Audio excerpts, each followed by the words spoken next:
Yo, what's up? My name's Patrouski, and welcome to episode 4 of my Iron Man series.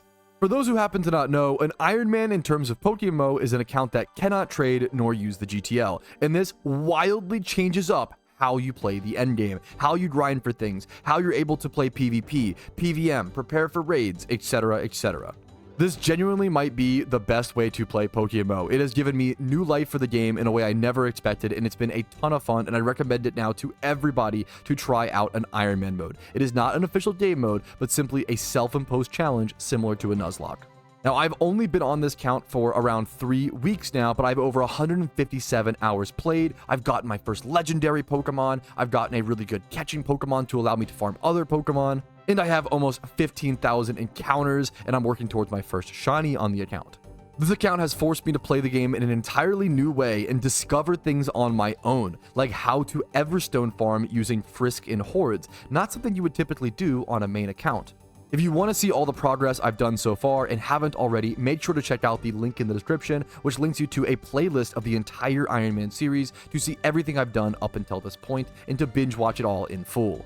Now, you might be asking yourself, Patrouski, what do you even do on an Iron Man account? What is the point? What is the end game? Well, I'm glad you asked. Here is my current list of Iron Man goals I want to achieve. In this episode, I will be working towards the 6 level 100 Pokemon short-term goal, doing a fair bit of EV training and XP training of some Pokemon I've prepared and going for a trainer rerun cloister, using my newly found Everstone farming spot to go for 50 Everstones to prep for tons of breeds in the future, and I'll even be working on a tier 3 goal and going for Articuno in the month of June, my second legendary Pokemon, which will give me more elemental orbs so I can actually use them on my Moltres and have a better raid-ready Pokemon, because I still need some IVs here, even though I got super lucky and rolled a good nature. You see, in PokeMMO raids, you have to be fast enough and you gotta do enough damage to kill the boss. If I try to do raids and I let down my team, that's going to be a big problem. Not only would I be ashamed, but also main account players might not let me on their raid teams in the future if I'm bringing weak Pokemon and being the weakest link on the team. So even though I'm an Iron Man account, I'm still held to the same standards of a main account when it comes to getting good raid Pokemon. And I believe that's exactly how it should be. That's the whole point, putting yourself at a disadvantage and overcoming it. That's what the Iron Man account is all about. So what do you say we quit yapping and get to grinding? All right, we are in the middle of our Shuntathon, but there is an Alpha Tropius spawn that I want to go to really quick. I think it's super worth it. So I'm going to go grab whatever Pokemon I need. Hopefully head over to it quickly. And look at all the people, dude. There's so many people sprinting around in here. Grab the the extra spore Pokemon that I might need. I'll lead with Garchomp here to chip it down. Garchomp shouldn't KO. I don't have that many timer balls left, I will say. I need to buy timer balls soon, chat. Remind me of that if possible, pretty please. We're going to head over. We're going down here, and then there's a Pokeball down here. We'll grab that. Why not? Mystic Water. Yoink. Okay. People don't seem to know where it's at. Is it up here? That's my bet. I bet it's up there, isn't it? So we can actually surf over here. I'm going to pop a Repel. I think it's worth it. We should have Waterfall on us. On like the Blastoise. Yep, we should have water. Or on the... Yep, beautiful. Okay. Here it is. Now, Tropius is not... I'm going to shiny check these ones. So, Tropius is a dream shiny for me. Dream shiny. Okay? But, I actually genuinely don't know how useful it is as a hidden ability Pokemon. I don't know if it's that good. Maybe as a breeder it'd be relevant. I don't know... I don't even know... Does it have Harvest? I don't know if it's in the game. I'm not sure. I think it is. Yeah, Tropius is a very cool, one of the coolest designed Pokemon, but not very useful. I'm just gonna shiny check the baby ones, and his Sentiment's pretty fun. It's fun, but yeah, I've used Tropius a fair bit in the past. Okay, I'm just going to enter the fight right about now. Here we go. I'm gonna use Garchomp to chip this bad boy down, get off like a Dragon Claw or something, maybe even a Crunch to make sure we don't KO it. It is a female Alpha Tropius. This would be a nice breeder. And another alpha catch on the account. Nice little Shalpha breeder. A Shalpha breeder as well in the future is legit relevant. Something to factor in. I think I want a Dragon Claw, but if I kill, it's a little sad. Okay, I'm not even close to killing, which is beautiful. Okay, I'll see you guys once we're well deep into this fight. Alrighty, not too shabby, not too bad. It was a little scary of a fight, but it could have been a lot worse. We'll take that all day. Not too bad. 3 times 31. Plus, look at the stats. The 31 speed. Everything. This is a perfect special attacking breeder. This will be a beautiful plant egg group. Probably not monster. This is a beautiful, beautiful, beautiful, beautiful. That's an amazing plant egg group breeder, dude. Hell yeah. All right, back over to Pelipper shiny hunting. But I did just realize while we're shiny hunting at the Charmander single encounter spot for the Shuntathon, I should catch these Charmanders. On the you guys can just shiny hunt. On the Iron Man account, I actually need to be catching these. Getting a good IV Charmander is one of the most important things on the entire account. Getting a solar power with the hidden ability Fire Patch. Getting a solar power, good IV Charizard. Literally one of the most important, maybe like it's top 3 most important, maybe top 2 most important raid Pokemon in all of Pokemon. Maybe top. It's like really, really important. So I'm going to go ahead and start catching these the best I can. Probably go buy some more Pokeballs here in a quick sec as well. Spend down some yen. But I'm using lures and stuff. I'm trying to catch as many Charmanders as I can here and see what happens. See what I get. That's a pretty nice Charmander catch. No 31s, but 20 plus in 5 stats. We could use that. That's a good beginner breed. That's a good start. That's a sick catch, dude. Hell yeah. Yo, speaking of catch event, someone just said I got a 167 in a catch event. How good is that? This would be like a 4th place winner in a catch event. Holy shit. Speaking of catch event Pokemon, yeah, the average like catch event 4th place is like 18 to 20 points. That would have been a 4th place score. Obviously, you know, coulda, woulda, shoulda. It's more than just, I'm not saying, you know, it's more than just interesting. That's crazy. That's so weird.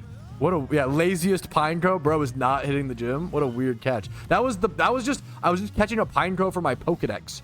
That's all that was. It was wild.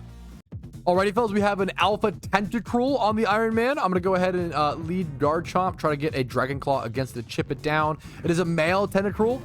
Nice little alpha catch. It has a Swords Dance on it, so to watch out for that. It should be a decent catch. I'm curious to see. It's in a pretty not great egg group, to be honest. I think, is it Water C? It'll be my first Tentacruel in the Pokedex, which is kind of funny, so we'll get that as well. And I'll see you guys when we're closer to the catch. Alrighty, there we go. The Alpha Tentacruel catch. Let's see the IV rolls. Someone said it could be a good Cloyster breeder, which is super true. Really good. Dude, my IVs have been crazy recently. I'll take Sassy with this as well as good. Is it Water A, Water C? It's just Water C. So Tentacruel's a little rough where it's a weird egg group. 31 defense, 31 speed, 25 plus 29 potential. This is an insanely good breeder. This could be good for Cloyster. It could be good for like other. You wouldn't want the special attack, but there are certain other mons that are. Is it like? Is Kabuto Water C? There's like some mons like that. There's some things that could work. There's not that. Water C is a weird egg group, kind of a smaller egg group to be honest, but still a great catch. Very happy with those IVs. Oh, we finally caught that Apom. Dude, that was so hard to catch. I actually think I rocked in Pokeball like 20 Apoms, maybe more before. That was one of the hardest catches on the account so far. Was finally getting that Apom. Holy shit. All right, before traveling to the next location in the Shuntathon, I have a few things I want to stock up on. I'm going to be spending a fair bit of Pokeyen here. I'm going to go ahead and spend 11k on some extra Great Balls. I want to go ahead and buy 51, I believe, Pokeballs. Let's see. Yup. Also cost me the same amount. We're actually going to buy 10 more, up to 100 Pokeballs. We use Pokeballs like crazy. I'm going to buy about 12 Ultra Balls, maybe. Sure. Spending a fair bit of yen here.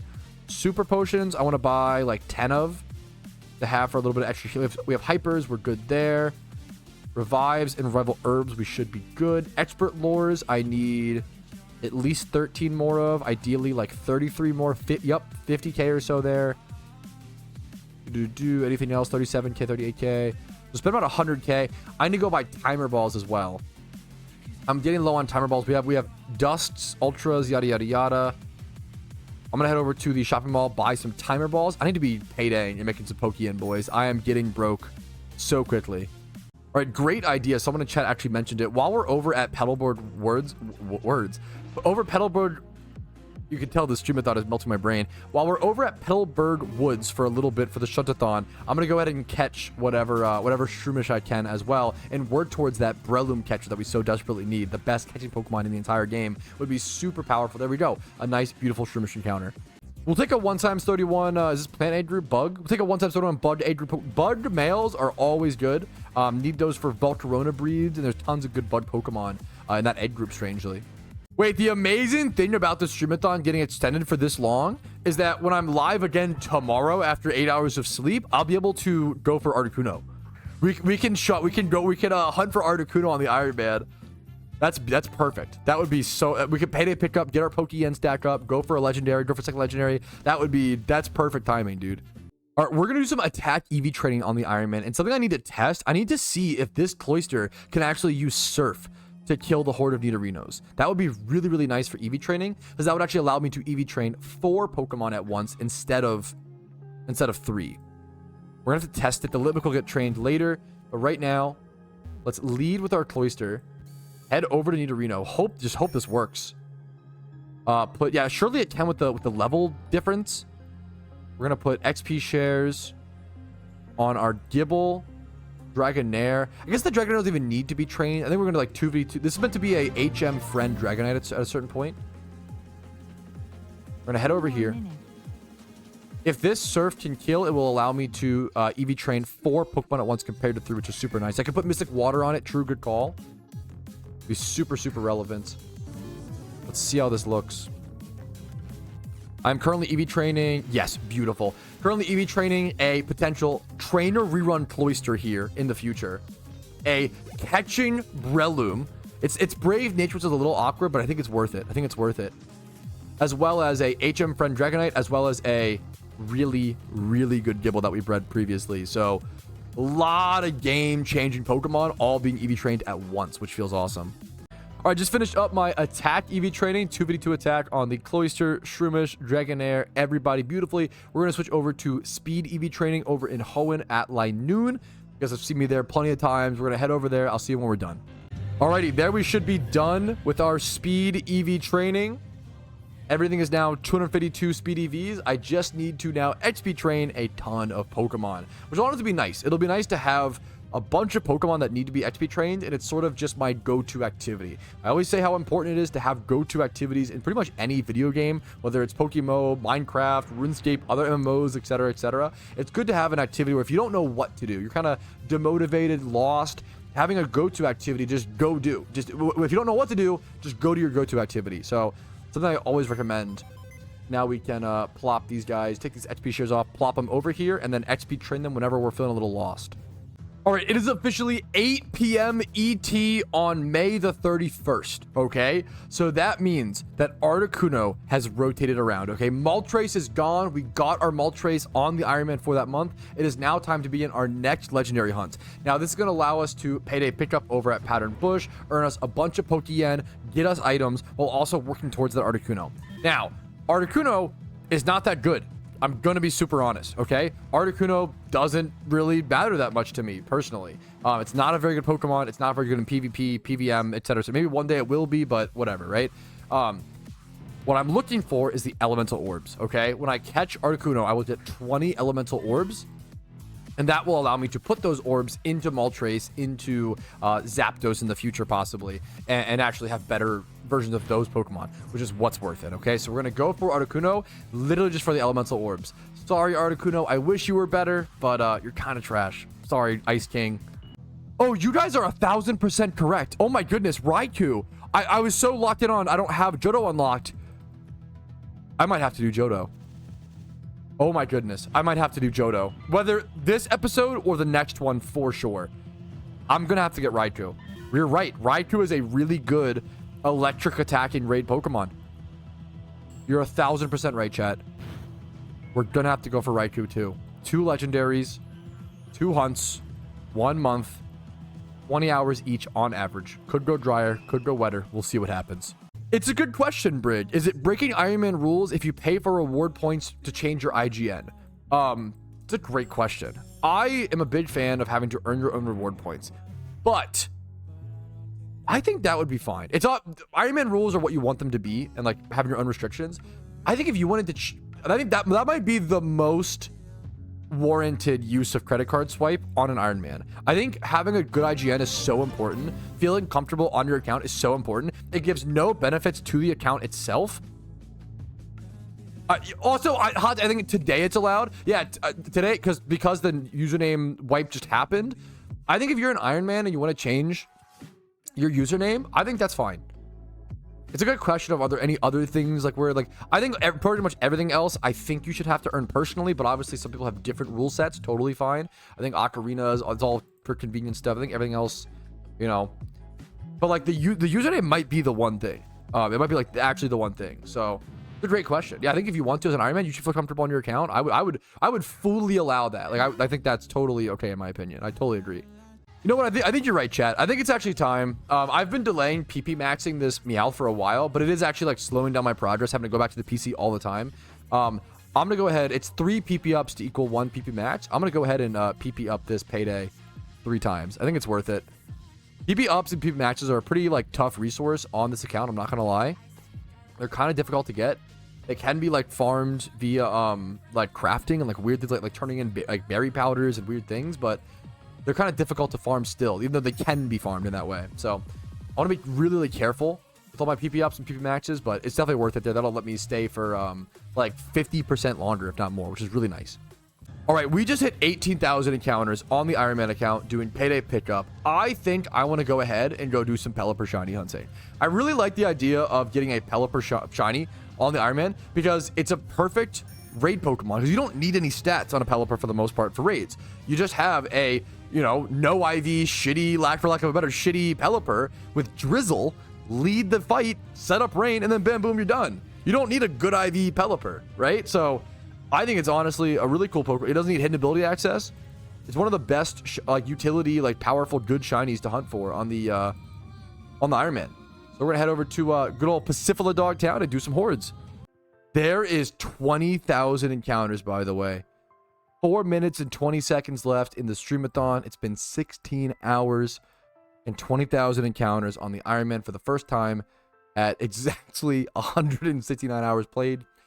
I don't make the rules. I just shiny hunt.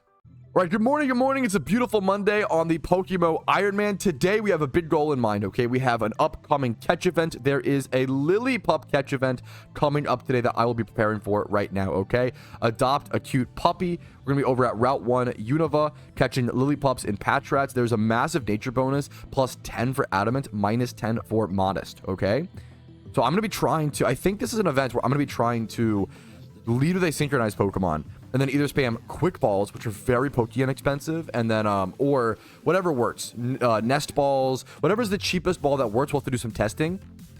First place prize, shiny Lillipup and 1,000 RP. Second place, 500 RP. Third and fourth, you know, the normal 250 RP. This is a big day, a big easy event for a ton of Iron Men to go participate in. I'm going to start off by EV training some Pokemon in the speed stat. I'm gonna go ahead and just actually get started. I need to get going quickly. This event starts in 43 minutes. I'm gonna be EV training this Adamant synchronized Abra. This Adamant synchronized Abra is gonna get trained in 2v2 speed, and then also this Litwick that I made recently that rolled incredibly modest nature, insane IVs. I'm going to go ahead and just EV train these two Pokemon, get them to 2v2 speed or as high as possible before the event starts, and then go also do a little bit of testing and figure out what Pokeballs I need to mass buy. I probably should explain that. Someone actually asked, why even EV train the Kadabra? Aren't you just switching it out every fight? Yes, I probably will. Actually, I probably won't, but I'll probably just be nest balling a quick ball in for the event. But the reason why it's important to EV train all of your synchronized Pokemon and why I have to EV train a ton of synchronized mons and level them is because they have to be fast enough to run away from wild fights, right? Whether a Pokemon is able to run from a fight is based on its speed stat compared to the speed of the Pokemon it's fighting against in battle. So the faster the wild Pokemon, the harder it is to run. And Smoke Ball only increases your chance. It doesn't actually like make it 100%, right? So you want to EV train in speed and then also XP train all your synchronized Pokemon so they're powerful enough, high level enough to be able to run from the wild battles. Even at Route 1 and Unova, like this is probably fine for Route 1 Unova, but I'm also future-proofing this by EV training it now so I don't have to worry in the future. I have a lot. I actually couldn't use a bunch of synchronized Pokemon recently during my Shuntathon because I didn't have them at high enough of a level.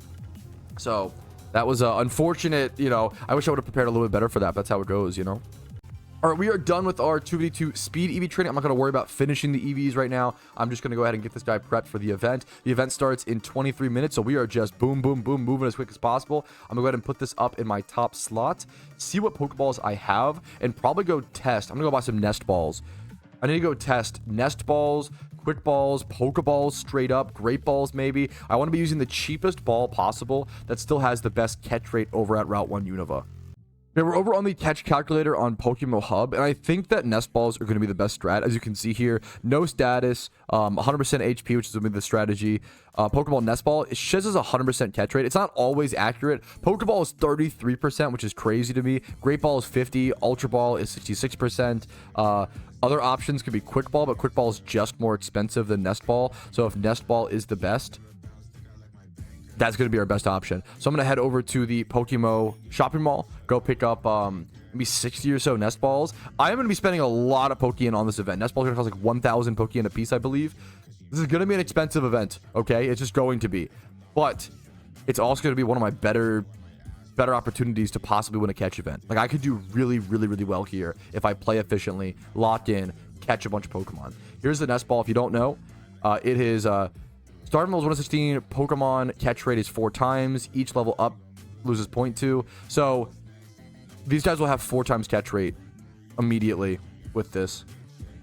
You want to use Nest Ball to catch low level Mons. It's a weird Pokeball. Let's go ahead and bite the bullet and buy like 60 of these. It's gonna hurt. There it is. 60,000 Pokeyen spent, 60 Nest Balls achieved. I'm gonna go clean up my PC a little bit as well. Make sure I have enough space to catch all these Pokemon. We are over at Route 1 Unova. I'm going to run back and forth and do a little bit, like probably test like 3 to 5, maybe even just 1. I really don't want to waste Pokeballs here if possible. But I kind of want to catch like 1 with a Nest Ball to see if it works, and it should work. I just want to double check. We'll catch 1, but I think that's it, honestly. Might even just go release it if it's bad IVs, just to really be fully ready. Okay, it should be good. We should be able to catch. So plus 10 is going to be for adult. Hopefully this is not some insane catch. Okay, a solid first catch to warm things up. The event starts in 15 minutes. Alrighty, the catch event has begun.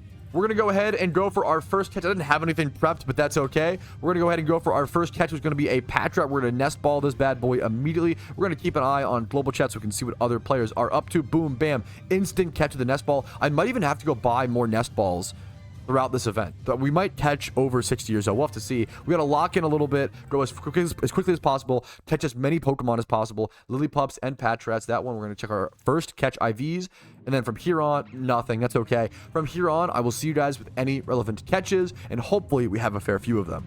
Okay, second catch is a 28 Adamant Lillipup. Not quite good enough for 4th place, but it's below 10 IVs in every stat. It's a notable catch, not a good one, but worth talking about. Yes, this catch event's actually going to be insane. I'm catching like 3 Pokemon a minute.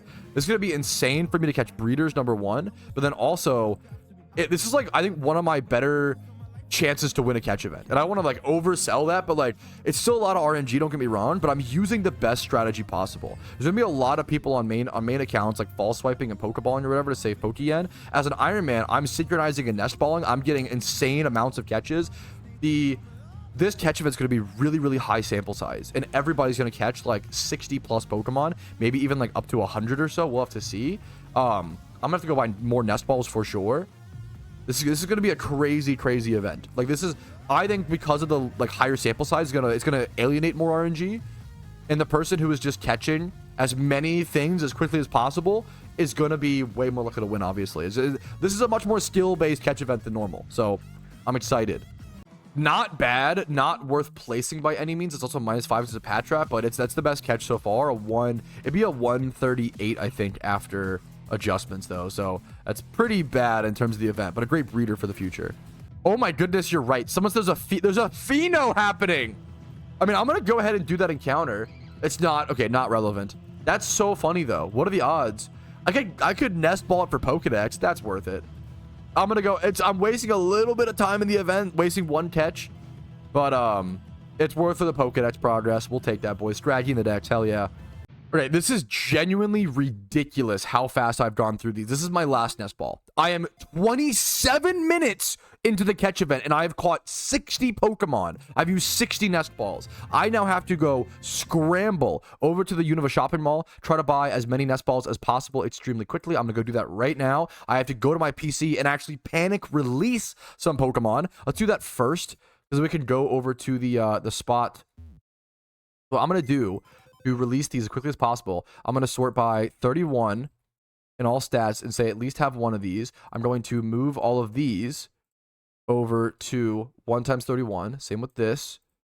We have to be as quick as possible here. We have all those. We're now going to sort by total IV and by gender. And now we are going to sort by, ooh, it's tough actually, gender. I want to release the bad IV females is the goal here, but now it's tough. We're just going to release as many as possible. Keep all the adamant ones. Why not? That's a good IV one. That's adamant. We'll keep that. Jolly, honestly, we keep as well. Timid, nothing. Careful, it's got not enough stats. Sassy. I'm trying to go as quick as I possibly can, but it's a little tough here, boys. I'm going to be so honest. That's good stats. Okay. We're going to just release these. Adamant, adamant. Release that. Release these as well. Go buy 60 more nest balls. Maybe like 60, maybe like 70. And hope it's enough. This is an intense catch event, dude. I've caught a lot of breeders. I'm gonna have to deal with so much payday pickupping after this. I have to go for Articuno and hopefully Raikou as well this month. So I have a lot of payday pickupping to get Pokeyen down the line. 70k spent. Dude, my Pokeyen stack is becoming a problem again. I'm gonna have to go to get Johto. I'm gonna get the Johto storyline done very, very soon here.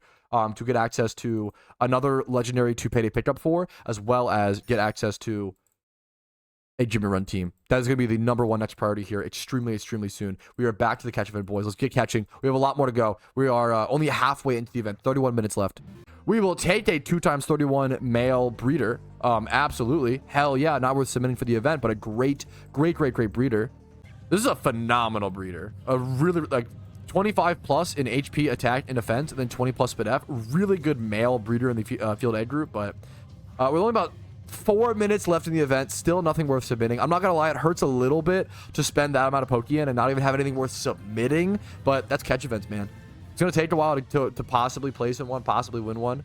I'll take the breeders though. That's the second 2 times 31 I've gotten. 2 times 31s are about a 1 out of 78 chance, I believe, so that is lucky.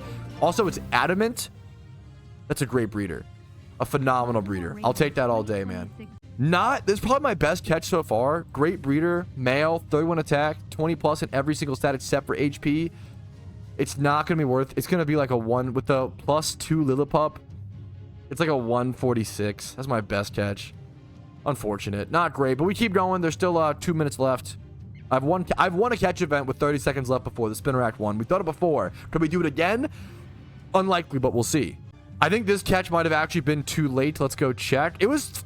Okay, within 6 seconds. This is the final catch. Is it worth anything? Nope.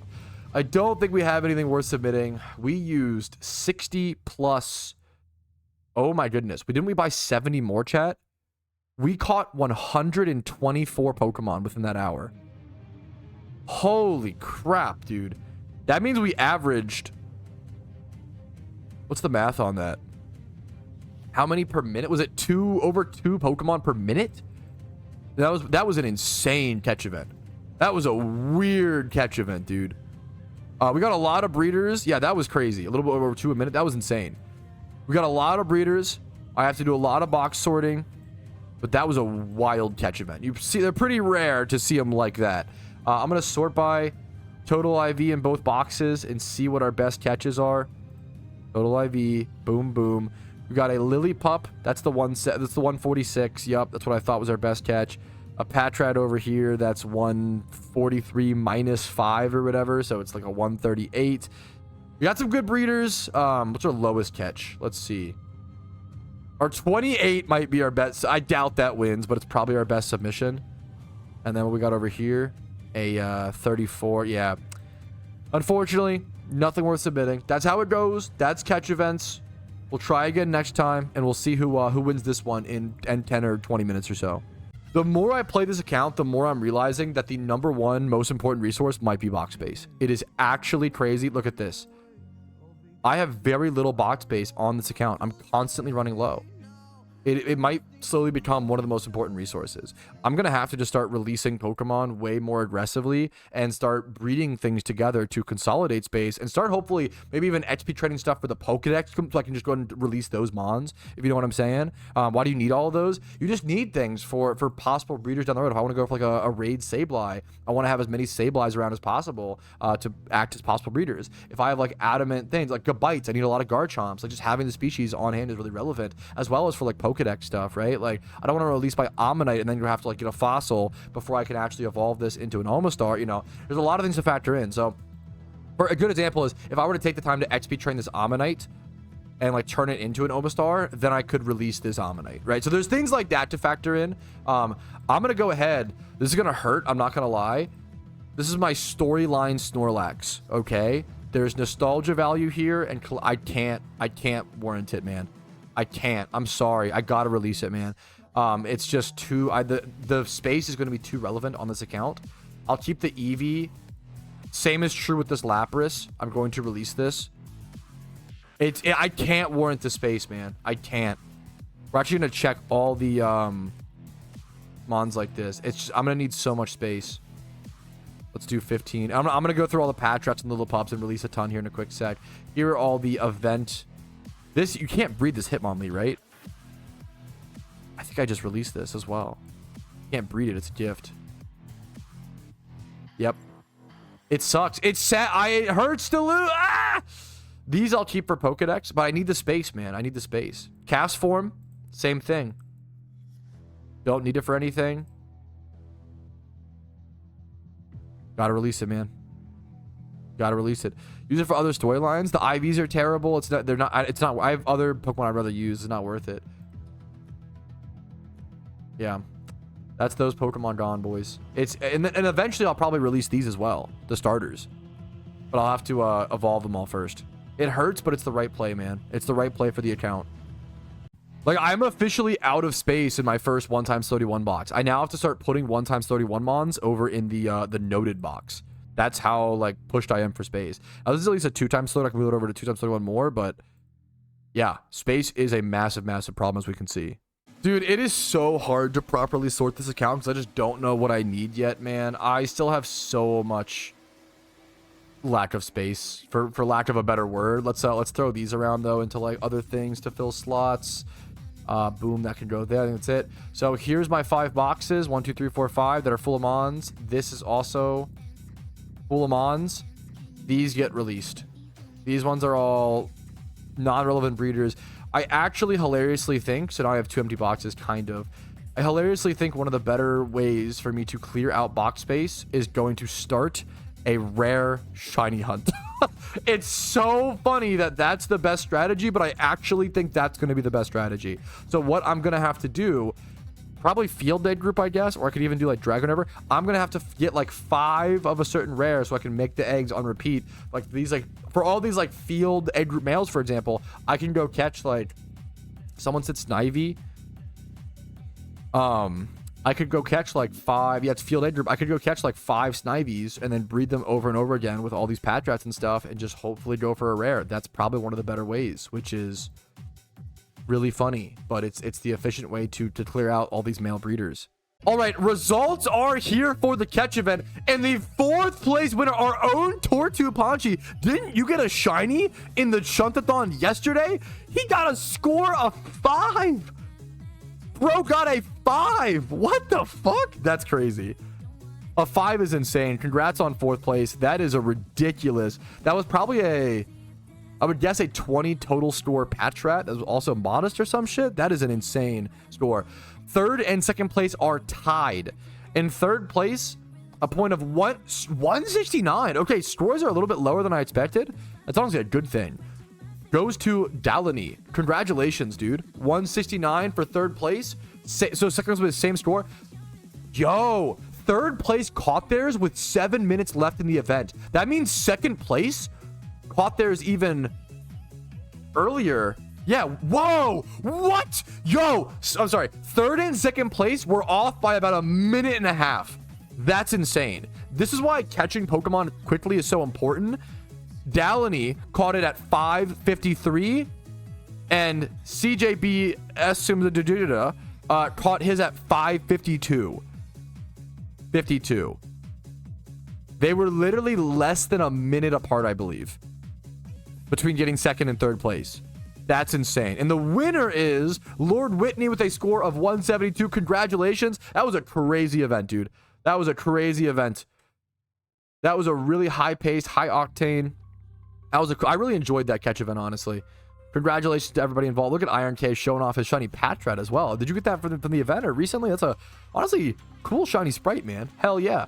So another successful catch event. Is that catch event number 3 in the books for the Iron Man? I believe so. Another successful event in the books.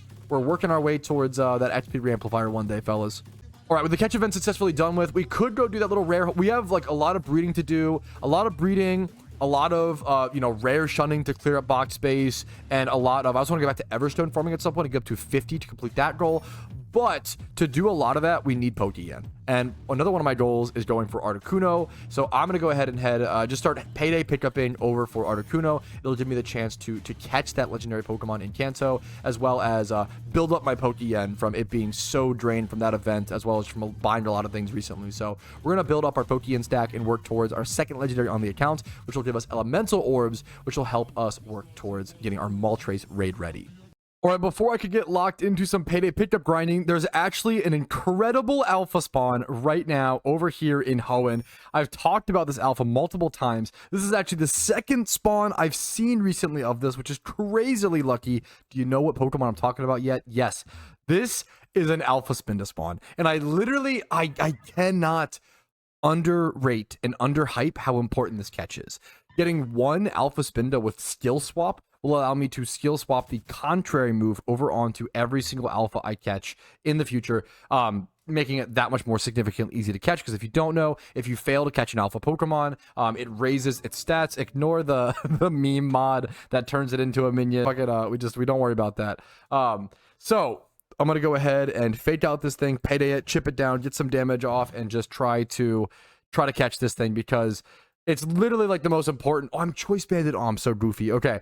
It's so important. It's so important to the account. Does it switch over to Parasect, maybe? Go for a Spore? I could actually...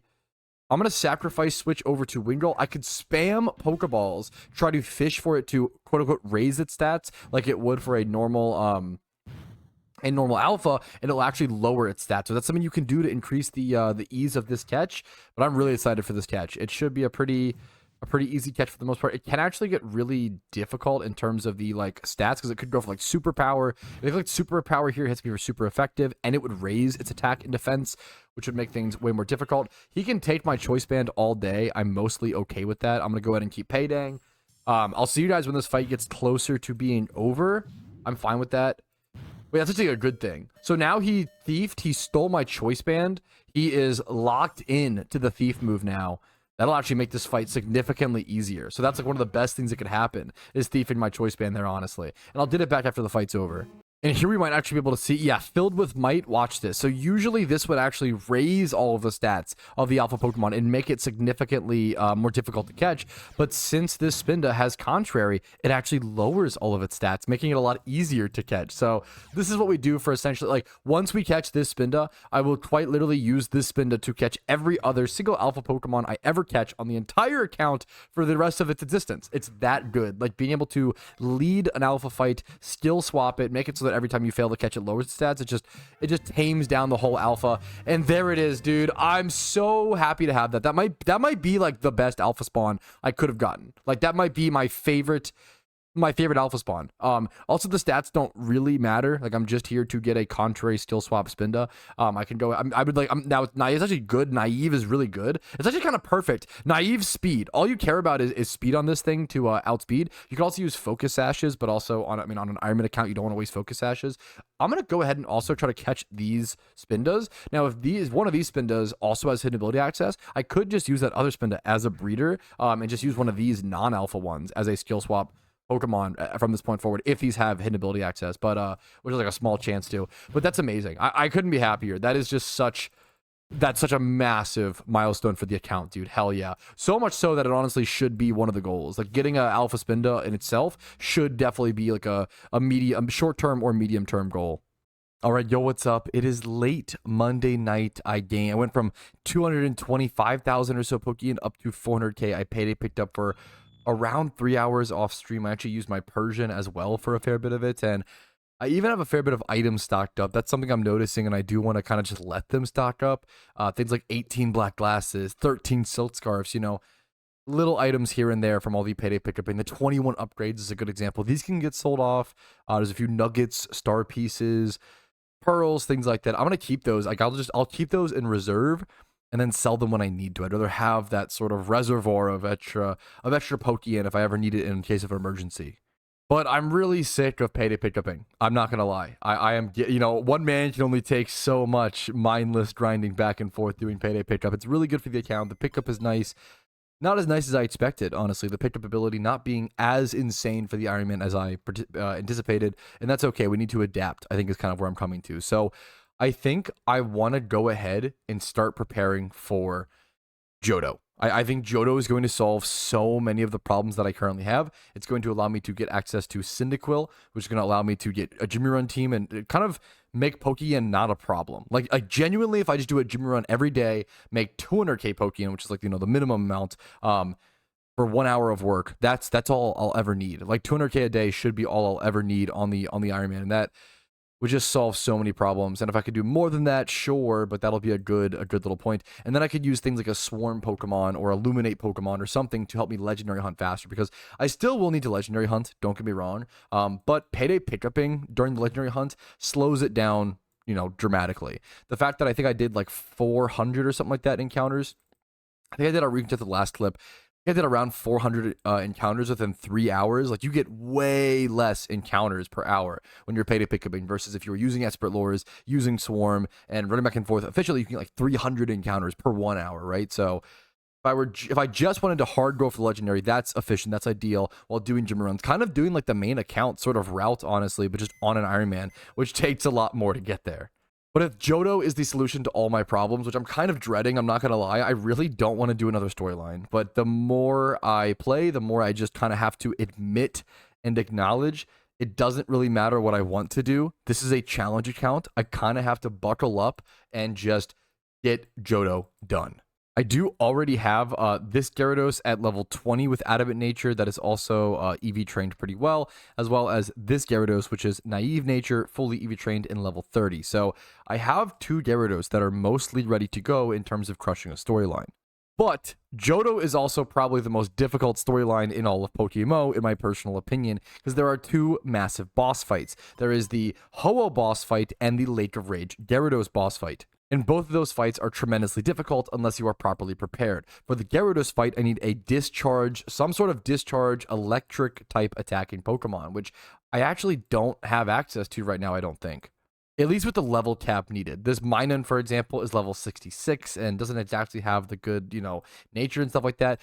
Thankfully, we actually do have a few Plusle and Minun laying around in my boxes. This one's mild nature, but it has 0 special attack. These might be the Pokemon that I need, and I do kind of want to EV train them, but I also don't want to over level them and then not have them be usable against the Gyarados fight. So I'm gonna go ahead and find the best one of these and just move it aside over to the storyline box and have it sort of set aside for that Gyarados fight.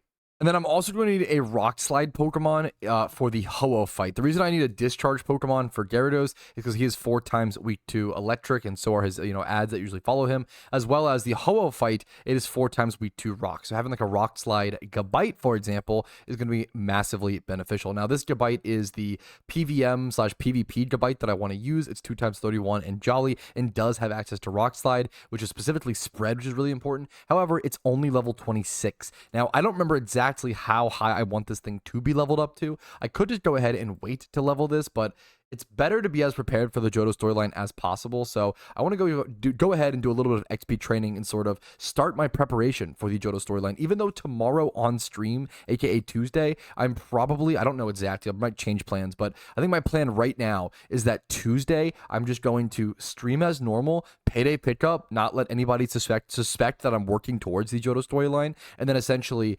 Wednesday, I might end up taking off stream, maybe even Thursday, we'll have to see, to fully work on the Johto storyline, or I'll just take off Thursday, so stream normally Tuesday, Wednesday, take off one of the days throughout the week, and essentially jump into the Johto storyline in full off stream to where no one suspects a thing. I'm not gonna lie, a massive part of this challenge and of this series is hiding information from you guys on stream. I think it's sort of the fun of it is streaming some of the gameplay, streaming the account, and streaming the progress, but also kind of keeping it secretive so you guys don't know what to expect every coming Sunday. And I hope you guys are enjoying that. If you have any feedback or criticism of it, make sure to let me know in the comments. But for now, I'm gonna do some casual XP training over on this Gabite to get him into Ho-Oh fighting shape. And after a little bit of research and a fair bit of XP training, I have my Gabite up to level 47. He actually evolves at level 48 into Garchomp, and with the minimal research, I found out that the XP, the level cap for Ho-Oh in the Johto storyline is actually exactly 48. So I can go ahead, use this XP candy over on this Garchomp, or on this Gabite, turn him into Garchomp, and now I'm gonna have a rock sliding level 48 Garchomp just in time for Ho-Oh during the Johto storyline. So we are getting really prepared to hopefully crash through the Johto storyline as quickly as possible in the upcoming few days. But for now, I am sticking to payday pickuping, still hunting that Articuno, getting those elemental orbs to help me out with my Moltres and possibly future Zapdos, and I might try to go for 2 legendaries for the first time in 1 month on the account. I'm also pushing 182 hours, which is kind of crazy to me. I was thinking about it, I'm pushing on, this is the 4th week on the account. It's only Tuesday still, but it's the 4th week on the account. I would love to hit 200 hours by the end of the week, and I definitely should be able to. Averaging 50 hours a week on a new account over a full-time job. Pretty happy with that. All right, but good morning to the Iron Man account, fellas. We're back on another beautiful, chilled, grindy day. I'm going to be so honest. We are going for that freaking Ice Bird. We're starting at 21,147 encounters, as well as a clean 500k Pokeyen. I'm going to stream for a few hours and just hunt as best I can and see where it leads me. Let's jump into it. All right, shout out to Rumel. I would have never found this little grass pheno otherwise. I might catch this, actually. Sorry, that's so off topic. Can I quick ball this really quick? Because I have that pheno to get before it runs away. But this is a rare spawn. This is a rare spawn. I'd rather just catch this now. Get it for the Pokedex. Please quick ball be 100% accurate. Oh, yes, please. Okay. Boom. Rare. That's really luck. Dude, the Iron Man luck has been insane. Rare Pokedex entry. We take that, and now we do the pheno. Now, give me like a rare pheno that I can only get via phenos now. It's a rare spawn. It's not a rare pheno, but I'll take that. I'll take that all day from the pheno. I'll also get another mysterious gem cluster. I didn't realize, dude, there's so many more phenos than I realized, and there is a ton of pheno spawns in my Discord. It's crazy, man. I need to be going to way more phenos. There are so many pheno spawns every day. It's kind of crazy. What the wait, I'm sorry. Did anybody else notice what just happened? That's actually crazy. I just did single encounter Panseer into the Panpour pheno into Pansage single encounter. The odds, that's like actually crazy. I just caught all 3 of the rare monkey spawns, which are a pain in the butt. Triple rare. They are a pain in the butt to catch here for the Pokedex. I just wiped out that part of the Pokedex like that. Dude, I would love to go for the complete Pokedex. The problem is there's not even a big benefit or reason to go for the complete Pokedex until I have Johto done. That's the big kicker. So we'll have to do Johto at some point, maybe sooner rather than later, but we'll see how that plans out. All right, there's a quick Charmander swarm over here at Route 3 in Kanto, and a good IV Charizard is up there as one of the most important Pokemon that I need. Getting a good Charizard raid Pokemon is crucial for upcoming raids later on. I have a shiny chance by checking all the swarm Pokemon, as well as I just need a really good, when I say really good Charizard, I mean really, really good, like 5x31 modest, because to get a good Charizard for raids, I'm gonna have to use my fire ability patch on it. And once again, you only get 5 fire ability patches on an entire Iron Man account ever. 2 of mine are going to be fire, right? So if I'm going to use one of my 2 fire ability patches that I will ever have on the account for the rest of the account's history, it better be on the best damn Charizard possible, right? So I literally want to make sure that I make a 5x31 Charizard before I use that ability patch. So I have to catch a lot of Charmanders coming up, and then probably a lot of either Carps to breed and like turn it the Charmander female or Dittos. We'll have to see. All right, here's the 4th Charmander catch. I did get one 31 defense Charmander, which I'm super happy with. Any Charmander with any 1x31 is very, very relevant. Nothing on that one, but that's okay. That is 4 more Charmanders in the box. And I can actually, Charmanders are a good little Pokemon I could breed over and over again and make eggs of to clear out like random male Magikarps. If I need to get rid of them to like clear up box space, should we go do that, chat? Go breed a few Charmanders? It's kind of funny. We'll do it for the meme, for the chance of the shiny Charizard. All right, we have 3 quick Charmander eggs that I'm going to go ahead and make, boys. Just dumb little rolls at shiny Pokemon at a rare shiny. It does cost 3 Pokeballs. Oof, what a steep cost. If one of these turned out shiny, I mean, it would be insane. The odds of it are probably not going to happen, but we're going to do this every so often on the Iron Man to sort of crank through random little Pokemon sitting around in the boxes. It's one of the better ways to do that, especially with like with Shittos. Like all we can use, we have to catch a bunch of Dittos on the Iron Man for good IV Dittos. Like we're going to be farming Dittos a ton on this account at some point. But there's no use for Shittos on an Iron Man aside from rare shunting. So we might as well take advantage of it, you know? Yeah, someone asked / brought up, do I still get revival herbs here? Yes. Dude, I'm not going to lie.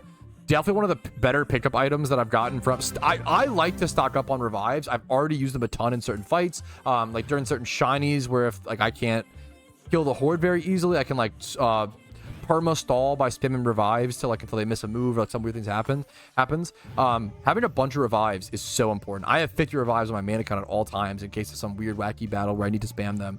You can like permanently sustain with, you know, infinite revives. So yeah, I'm not gonna lie, stocking on revival herbs feels really good. I will stock up to like 50 or so, and then once you get to like 50, you could like sell any extras to the Pokemon for extra Pokeyen. But it's been nice. It's been nice stocking up on revival herbs for free. It's been really nice. Yeah, people have been asking. It's kind of crazy the Iron Man team is almost full. We're at 129 out of 150 members. It's pretty wild how many people have made Iron Man accounts, let alone like the ones that have, you know, come to the team. The team is first come, first serve, so if you want to get in, you still can join, absolutely. We're getting pretty full, so it might, you know, make sure to get on a live stream and ask, give me your IGN, and I try to get as many people in as possible. I do miss names sometimes, so apologies.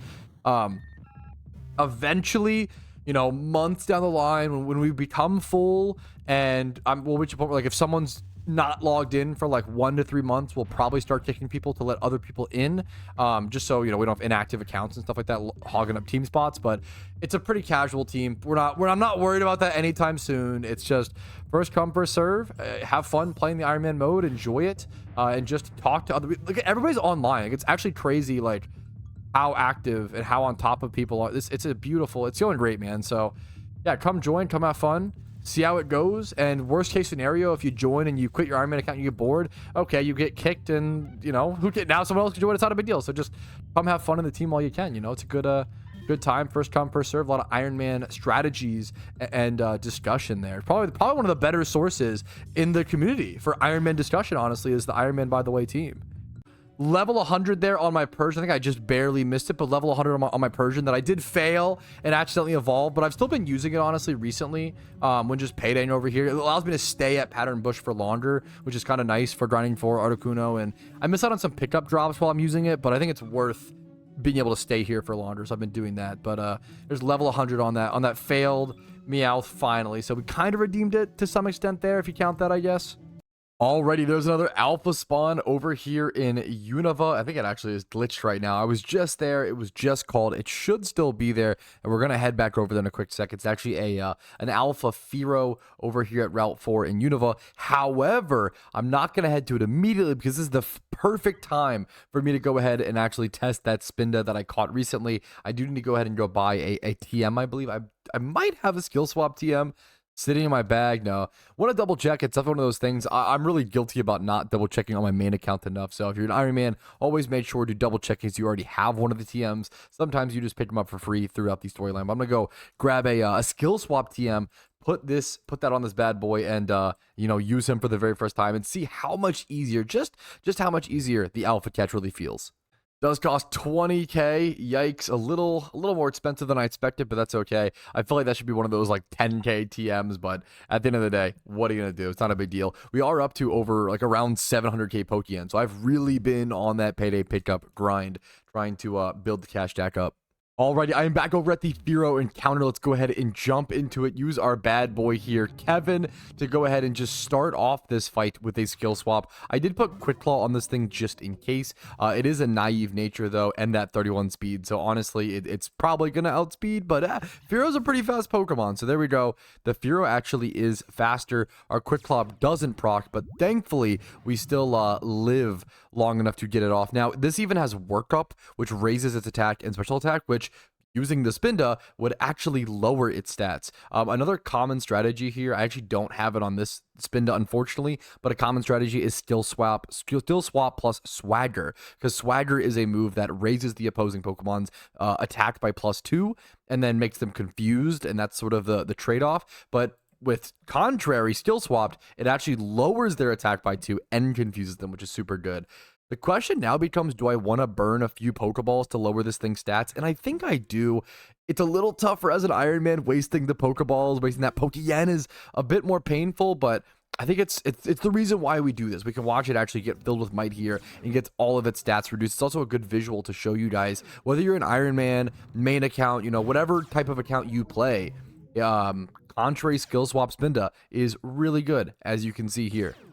Now, I've talked about this vaguely before, but this is the first time I've actually seen it on the Iron Man. You want to be careful. You don't want to lower the opposing Alpha's Pokemon stats too much because it has a mechanic. As you can see, Alpha Fearow's Wild Might reversed its negative stat stages, and Alpha Fearow became indignant. That's not what you want to see happen. So unfortunately, I lowered too many of its stats too much. You probably want to stick to -2 around the board. I think, like you can see here, I went to -3 on some of them, and I think that was a bit too far and made him a little too angry.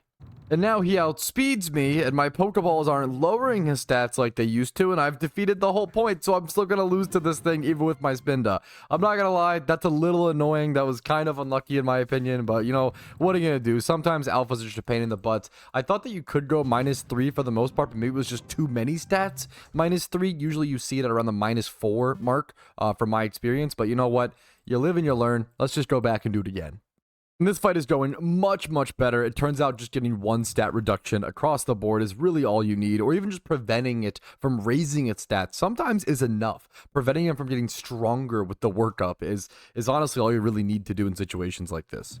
Now, the only problem is in situations like this, if he breaks out and all of his stats get lowered, he might actually reverse them. That would be unfortunate. I'm hoping that doesn't happen. We see a Drill Peck come out. That's totally fine. Very happy with that, no worries. But as you can see, he is -3 in some stats. He's -3 in some stats, -2 in most stats, -3 Spatak and attack, then -2 in all defenses.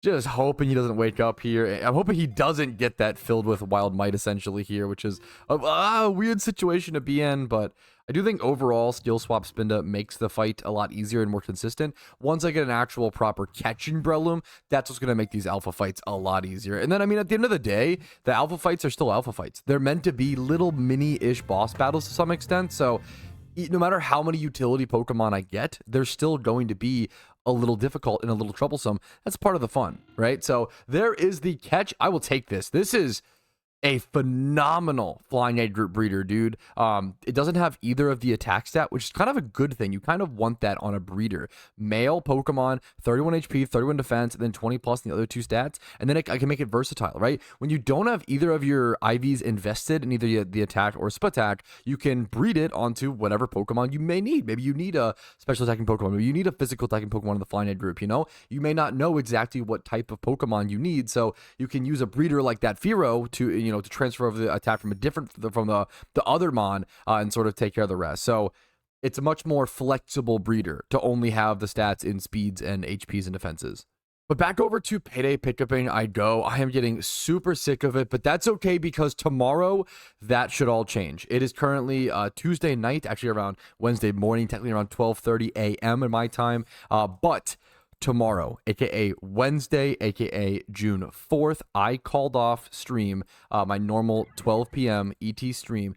I decided to cancel it because I am going to work on the Johto storyline on the Iron Man. That's my main priority, my main goal, and I want to knock it out of the park, hopefully in 2 days. The last time I did the Hoenn storyline, I did it in 1 day, and that was intense. That drained the hell out of me. And I don't think I need to do that like that this time. So I'm just shooting for getting it done in 2 days. I'd be very, very happy with that.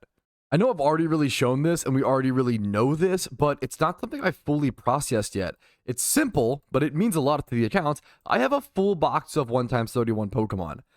That's pretty cool. Like that, I have 60 1x31 Pokemon. Think about that. That's kind of crazy. And then my 2x31 or more, I have almost 20 of. For reference, 2x31 Pokemon, obviously aside from alphas change things up dramatically. As you can see here, I'm able to get way more 2x31 Pokemon than I should be able to because, wink wink, alphas are kind of broken and kind of hurting the economy, but that's a different video, whatever, right? It's crazy, like 2x31s should be a 1 out of 78 Pokemon you catch on average. But look how many I have. I haven't caught that many Pokemon. I've caught a fair bit, but like not enough to have this many. How many of these are alphas? 1, 2, 3, 4, 5, 6, 7, 8, 9, 10. And that's just the breeders. I also have like my Alpha Spinda, my Alpha Nidoking, and Parasect and Weavile. I've caught like 14, 15 alphas at this point, which have monstrously propelled the account. Another 15, yeah, another one over there, the Cloyster. I also probably should have been doing this from the get-go, but I'm going to go ahead and grab this Shroomish that I have been like very slowly XP training. I did EV train it. It'll eventually be my Breloom. I'm going to go ahead and just grab that bad boy and very slowly XP train it while doing payday pickup because I'm using level 100 Meowth anyway. I might as well have some of the XP go somewhere. But the final Tuesday night checkpoint is 692,000 Pokeyen and 21,738 encounters. Well, good morning. Today's the day. It's finally time. I'm going to buckle up and take on the Johto region. Now, you guys probably won't see many clips of my Johto storyline here, honestly. I'm just going to try to zoom through it as quickly as possible, and I will be doing a Johto storyline guide while doing it, so I can upload that to the channel for any other Iron Man or any other accounts that want to get through the Johto storyline as decently quickly as possible, but also with some deposits of PokeMMO information, like where to catch certain starters and other good juicy details that wouldn't be in a normal Heart Gold Soul Silver storyline run. As you can see over here, I have my team laid out. I just have my Wingull. He's not really going to be part of the storyline team. He'll be replaced by the starter, which I will specifically be picking Cyndaquil because of the ability patch. I already have one of each type of the ability patches. I went Squirtle in Kanto, so I have water there. I went Snivy and Unova, so grass there. And then I went fire in Hoenn, so I have a fire patch there. Now, for the last two, I need to go one more fire patch and one more grass patch to have a good array of different ability patches on the account. This is something I've talked about pretty in-depthly, but ability patches are the only way to put hidden ability access onto starter Pokemon, and there are certain starter Pokemon like Charizard which are crucial for raids. There's other things like Feraligatr which are like optional for PvP, like Sheer Force Feraligatr is kind of neat, but it's also a UU Pokemon. A lot of things aren't really as... The two big ones are hidden ability Charizard for raids with solar power, and then Contrary Superior. Those are really the two massive hidden ability patches, and everything else after that is kind of just a cherry on, a cherry on top of the cake. But you still want to plan for this really well if possible, because you only get 5 patches on your entire account. So I'm going to be going for 2 fire, 2 grass, and 1 water. That should be 5. That's my current plan. So I will be going Cyndaquil in Johto, mostly for the patch, but also because it's the best starter. So it lines up pretty well. My team is, for the actual storyline, is going to consist of 2 different Gyaradoses, which I have EV trained. One is level 20, which is what the storyline begins at. That's why it's level 20. Level 30, I'll be able to use this after the first badge or 2, and that'll be good for taking down the storyline. Gyaradoses are just super powerful, unbelievably insane. Actually, if I have Waterfall, I want to go ahead and I can actually go ahead and teach these guys Waterfall before. Yeah, that'll be perfect. Before I don't have to worry about that. They do naturally learn Waterfall at a certain point, but if I have the HM, I might as well just go ahead and do that, right? So we're gonna do that. Next up, I have a level 43 Gabite, obviously very over leveled. Actually, I grabbed the wrong Gabite. One sec, we gotta fix this. Well, now I am especially glad we did a clip going over the team before jumping into the storyline. We have this level 48 Garchomp. This is the Ho-Oh Destroyer. He is meant to come in and spam Rock Slide, hitting Ho-Oh for 4 times effective, as well as hitting all the ads, everybody in that whole fight. The ads are just the little babies that are spawned and summon in when fighting Ho-Oh, which... Spoiler alert if you care about it, so go ahead and mute if you want to, but the ads for that fight are actually, if I recall correctly, like Raikou and Suicune and like the legendary beasts, so it's a really tough fight. I really recommend. Johto is easily the hardest storyline in PokeMMO, if I didn't make that clear. It is the hardest storyline in the game, in my personal opinion. Easily the one you should avoid doing first, the hardest one for sure. Still should be very doable and very easy given my preparation and given my team. The 2 things you have to really prep for that could really ruin the average player without the proper preparation is the Ho-Oh boss fight and the Gyarados boss fight. Having 2 boss fights in one region is really intense. Now, the Elite Four is actually the easiest in my opinion, because I think it's the easiest due to the other, due to the boss fights being so difficult. They kind of lay up a little bit towards the end, in my personal opinion. But that is the team. 2 Gyaradoses for general destroying of everybody and just blasting through things. I'll probably put a choice band on them for a little bit. And then Garchomp for Ho-Oh countering, and Plusle for countering Gyarados. Hopefully this level is okay. I haven't fully checked that out, but I'm hoping that will be enough. But I think that's it. That's enough yapping, enough stalling for content. It's time to get Johto done on the Iron Man. I know I said I wouldn't do many clips during the actual Johto storyline. We're now up to gym badge number 2, and I'm not gonna lie, I want to complain so bad. I'm miserable. I hate it. I hate storyline runs so much. I can't explain to you how painful this has been to me. I don't know why. I'd rather Payday pick up for like 10 hours straight. I don't know why. It drives me crazy. But I did want to say we're getting some really good TMs. I actually got a U-turn TM for free on the Iron Man. You love to see it, just from defeating the second gym badge, as well as the first gym badge gave us a Roost TM. So it's something to be considered on the Iron Man, getting really powerful TMs from the Johto storyline. The fact that you get Roost from the first gym into U-turn in the second gym, those are 2 amazing TMs back to back. All right, just one more rare Johto storyline clip. How cool is this? I've got to show off the lighthouse. I mean, this is a really cool visual, one that I honestly should show more often. This is peak PokeMMO. Let's go grab this free Pokeball, why not, and get ourselves a rare candy. All right, I've spent all day doing the Johto storyline, and I have 5 gym badges. Yep, I'm not even close to being done the storyline yet, but, however, I have a lot more to do, as you can see here. I don't have this unlocked, but I did unlock the HM Fly. So now I have Olivine City unlocked. I have Fly unlocked. I can actually now go back to the other regions if I want to. I can go, I can't properly go farm Cyndaquil, to be fair, still, because my match obedience is not level 100, so I couldn't use my soak catching Pokemon or anything like that to catch them easier. So it's still kind of tough. I can't really do all that I want to do within the region, but I can take a break from the region if I want to, which is really nice considering how much I despise storyline runs. So massive Iron Man progress as per usual.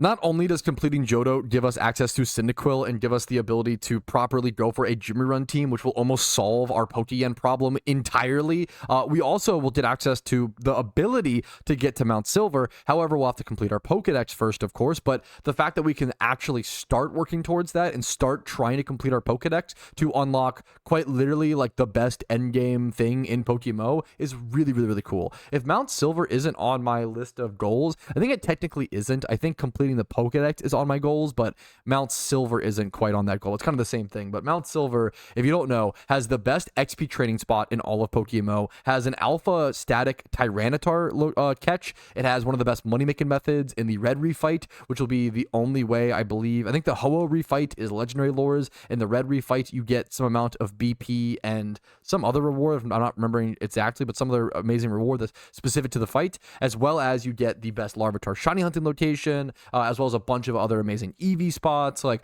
Mount Silver is truly the creme de la creme. It's an amazing unlock, which requires full national Pokedex completion. Also, we just unlock another region for more alpha spawns. It's been crazy how many alpha spawns I've seen in Johto that I haven't been able to come catch because I didn't have the region done. Or like catch events. Every single region, extra region done is more catch events. All right, but it is time for the Shalpha Lake of Rage Gyarados boss fight. The music is amazing. This fight is amazing. This was a massive deal when this was added to PokeMMO, and it's just such a cool encounter. Everybody was wondering for like years and years and years, how will they handle the Gyarados fight? How are they going to do it? What are they going to do, you know? It was so, nobody knew. Nobody really knew what was going to happen, and it was totally up in the air. Now, does this hit all legitimate? This might hit my friendly Pokemon, just in case. I'm going to go ahead and switch out here. Unfortunately, I forgot it was a triple battle, so my Garchomp's just going to sacrifice himself there. That's fine, I guess. The main thing you want to do is have your discharge Pokemon. I definitely should have put my discharge Pokemon in the middle there. I kind of messed up. Kind of forgot about that, but a quick reminder for anybody else doing this fight, put your discharge Pokemon in the middle like that. And look at that. We didn't even do that much damage to him. That's what's rough. This is a tough fight, man. Do not sleep on this fight. This is a difficult battle, as you can see here. He's going to switch around my Pokemon a little bit. There is the, this Gyarados actually gets evolved. I'm going to bring back in my strong Gyarados. This thing took so little damage from that. It's actually crazy. Go ahead and go for, on this, probably just a Rock Smash to get like a defense lower. I could go ahead and use this turn, you know what? I might actually go ahead and just, if I had an X special attack, I could use it on my Plusle. Since I don't, I kind of want to use an X attack on my Gyarados. I think that is the best use of my turn here. And then Stab Waterfall is probably going to do more damage than Crunch. It's kind of close, actually. It's not very effective. Crunch might do more. It would be 80 plus Stab. I think Crunch does more. No, it would be 80, not very effective, to 40, then plus Stab 60. But yeah, Crunch should be better. So we're going to go for Crunch there. Discharge here. If this Discharge hits my Gyarados, that sucks, but what are you going to do? You kind of have to risk it. I do outspeed and get some damage. Okay. Big, beautiful damage. I'm really hoping this... Yeah, it does hit my own Gyarados, which... That is a massive downside here, I'm not going to lie. The best other option here, if you're looking for a powerful storyline Pokemon that won't get obliterated by your own Discharge Pokemon, is Crocodile. Crocodile is a beast. Super powerful ground-type Pokemon, would be immune. The ideal setup here would be Plusle in the middle, or some sort of Discharge user in the middle, and then having... Oh, which section? Let's do this, I guess. And then having... yeah, let's have... Gyarados on the right side, so the Minun or the Plusle can't hit it again. But the ideal setup would definitely be like Crocodile, some sort of Discharge Pokemon, and then like another Crocodile or something like that. This is a tough fight, man. I might lose this. It's very, very possible I lose this. I'm gonna definitely die here. I could go ahead and go for that X attack again on this Gyarados, since at least it'll live for like an extra turn here. I'm gonna go ahead and go for Crunch here on the Shiny Alpha Gyarados. I could go for Revives as well. I probably should. Maybe I should have gone for a Revive here, actually. The Discharge still hits this Gyarados, even though it's further away. Oh, no. Did it dodge it, thankfully? I was like, that would be insane. Okay. The Shalpha Gyarados uses Thunder and hits it in the rain on my own Gyarados. How much damage does this Discharge do? Not very much, right? Also, he heals himself from the attack drop. That's insane. I might lose this fight. I think I just have to go for the Discharge here. If I lose this fight, that's okay. It's going to be really close. 18%. We could kill it in one more turn. I have to just live one attack here, but Plusle is pretty frail. I think that kills me. Oh, what a tough fight. Even 10,000 hours couldn't take it down. That's okay. We can strategize much better here. Let me go to my PC and grab some better Pokemon. All right, this time I'll be trying a much more proper strategy and actually preparing. Once again, this is why Johto is the hardest storyline in my opinion. So I will actually be leading here with an Alpha Crocorock, aka a ground-type Pokemon on the left side, and then I'll also have two different Plusles. The reason why is because they have the plus ability. So if two of them are on the battlefield, which they do see, they'll actually get a pretty significant damage boost. So now I can go ahead and spam off two different discharges. I did put a Quick Claw on one of them, so I didn't have an extra magnet. So I went ahead and put the extra Quick Claw there. The discharge will hit the other Plusles for very, very little damage. The plus/minus ability will monstrously boost their damage. We do get a Paralyze off on the Gyarados. This should be significantly better, as we can see here. Yep, things are already going much, much, much better. We do get a Stone Edge off from our Crocorock as well. It was totally okay if we missed that. Look at all that damage, though, from our Gyarados. Goodness gracious. Should be the same strategy here. Just go ahead, Stone Edge, discharge, just like this. 27% now to the Gyarados. Huge, huge damage there. Doesn't affect the Crocorock. 16% from our other Plusle. Big, big, big damage here. Doing much better than the last fight. This probably should be it. And then 20% from our Crocorock. Okay, this should be it taken care of. You really do have to play this fight well. It's tough, man. It is a tough fight. Hurricane and Thunder spam with 100% accuracy in rain. I'm going to just bring in the other Minun and just go ahead and click triple discharge here. The more dischargers, the better. You cannot go wrong. Once again, you cannot catch this, so don't even try. There you go. Discharge is the way to beat this. It is by far the best strategy. The same way Rock Slide is super good against Ho-Oh. There we go. That is the Gyarados fight done, thankfully. Whew, even though we prepared for it, even though we had a discharge Pokemon, it was still tough. But there we go. We got it taken care of. Alrighty, sorry to make clips just to complain, but man, I really hate storyline runs. My brain just feels like mush. My brain feels like mush, and I feel like I genuinely get headaches from trying to do storyline runs. It's essentially just a full day of me doing something I don't want to do, and I'm just forcing through it, and It melts your brain. It is currently around 5 p.m. On Wednesday as I'm doing this. I woke up at around 10 or 11 a.m. and I just have been doing storyline runs since. So I've only even been doing, I guess, for 6 hours. I've been doing it for about 6 hours now. And yeah, I'm not sure how much more I can handle for today. I might need to take a break very, very soon. Maybe I'll take a break and come back later in the evening, but I need a brain repair at this point. And obviously this sounds so silly. I feel like this sounds so silly to, you know, people doing actual things in the real world, not just Pokemon storyline runs. I totally get it. There's a lot. It really just comes down to I just hate the storyline runs. Like, they're really not that bad. I try to push through them, but like I'd so much rather do like 16 hours of shiny hunting versus 6 hours of storylines. Like, it's just that. It really comes down to personal preference. So sorry to nag so much, but also appreciate the understanding. And I think it's important to express the frustrating moments, the things that are a pain in the butt. That's the whole point of the Iron Man account, is to overcome challenges. And hilariously, doing the storylines is one of my greater challenges. So yeah, I just hate following instructions. We're getting through the challenge regardless. That's the point of the Iron Man. So we keep going, we keep pushing through. All right, storylines are melting my brain, okay? But thankfully, I have Olivine City unlocked, and I have Fly access, and I have 7 gyms right now in Johto within, 6 hours or so. I can head back to Hoenn, head back to the PC. I'm going to do a little bit of to reset the brain, I'm going to do some XP training. Yes, a very non-brain dead activity, right? I'm going to XP train this Gyarados a bit. I have level 46 max obedience in Johto, and it's falling behind in the storyline run. So I'd like to have 2 Gyaradoses for the rest of the story. Alrighty, I might have accidentally over-leveled my Gyarados, unfortunately by just 1 level, but that's okay. Hopefully I just won't need him for the upcoming 8th gym, which I'm a little worried about because I feel like I probably will, but that's whatever. It's already done with, it's already happened, so we'll have to just fix that in the future. Right now, what I want to go do is actually go break the XP cap on my Gyarados and my Plusle during the storyline. They're both kind of capped there, and I need to break them to see what actual level they are, if that makes sense. Post the new unlock of actually being able to. I should have my bicycle. I don't know why it's not bound here. But yeah, I should be able to. There we go. I'm gonna go break the level cap and see what level they are, so I can actually properly plan around. If I need to go train like my Crocorock, for example. Just been using a mishmash of different Pokemon that I've prepared in my boxes for the Johto storyline. It's been going pretty smoothly. The Steel Gym was a little tough. There's been like a few gyms that like were a little awkward, but I don't think I have not been stuck at anything yet. I just don't want that to happen. I don't want to get into that situation where it starts to happen.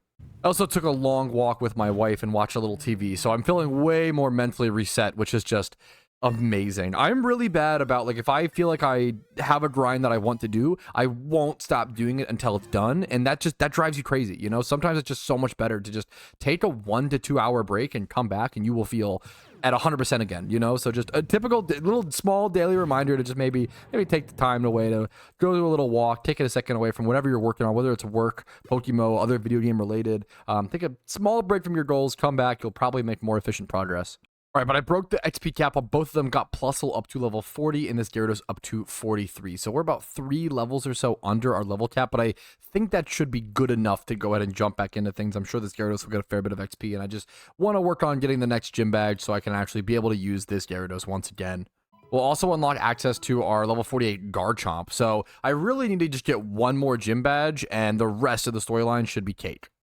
I woke up at 6 a.m. Thursday morning to play Pokemon. Chat, be honest. Am I cooked? But anyways, good morning.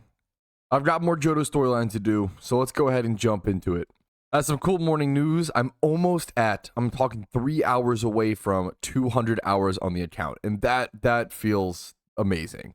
The Johto storyline has definitely been melting my brain, but honestly, in good news, I'm over 800,000 Pokeyen just from doing the storyline itself. That feels amazing to, like, it's one of the best money makers and Pokeyen makers when you're early on any PokeMMO account, whether it's an Iron Man or not, is just doing the storyline runs. You get more Pokeyen from all the trainers you have to fight than you realize. I've also skipped every single trainer that I possibly could, so it's kind of crazy. And then the up arrow one more time. Oh, and there we go. We made it over to the gym leader. Now, I honestly don't know if you lose to this gym leader, if you can just like portal back to it or how that works. You might have to do that whole puzzle again if you lose to this fight, which would be super, super annoying. So I recommend you try everything you can do to not lose to this fight. That's exactly what I'm going to go ahead and do here. If this is a tough fight, we'll figure it out. We'll see how it goes. Let's go ahead and just jump into it. items on whatever. I probably should put an item on this Krokorok just in case. Probably Quick Claw. I might even just go ahead. Part of me wants to put like leftovers on our Gyarados, but I think Bandit is just still so good. I kind of want to do leftovers so I can go ahead and like set up Dragon Dances and sweep. Like Dragon Dance sweeps are very powerful, but at the same time, Choice Band is so good. Just being able to do a bunch of damage, and then, oh, if my Gyarados dies, I essentially just get to use a Baby Revive on him. He outspeeds pretty much everything and just get off like more amazing damage, and I can do that like 4 different times with different Baby Revives throughout the fight. It's so good. So we're gonna go ahead and do this. He does go for a Thunder. Oh my, did I get paralyzed? Wow. Okay. That's really, really, really unlucky, but this is a good example of I'm gonna go ahead and just use Baby Revive, because it's not worth trying to like potion plus it's not worth trying to save my Gyarados there. I'd rather just let it die essentially, and save it here in a sec. I might even just go ahead and do that now. I could save my Intimidate proc though. I'm gonna go over to Krokorok now to finish this thing off. I don't have Moxie on this, that'd be amazing here, but go over to this, go for an EQ. Aqua Tail, he outspeeds me and one-shots. Wow. Okay, well, that puts me in a bad spot, but still, what are you going to do? Now we go to Wingull. You can't use your sacrifice switches on the higher over-leveled mons to revive things, so keep that in mind. That's super annoying. This is a tough start to this fight, though. Holy man. He's hit 2 Thunders at 70% accuracy. Oh, sometimes that's just how it goes. So he's bound to miss one coming up. That's what that math means to me for sure. Unfortunately, wasting my Intimidate here, which I'm not gonna lie, really stinks.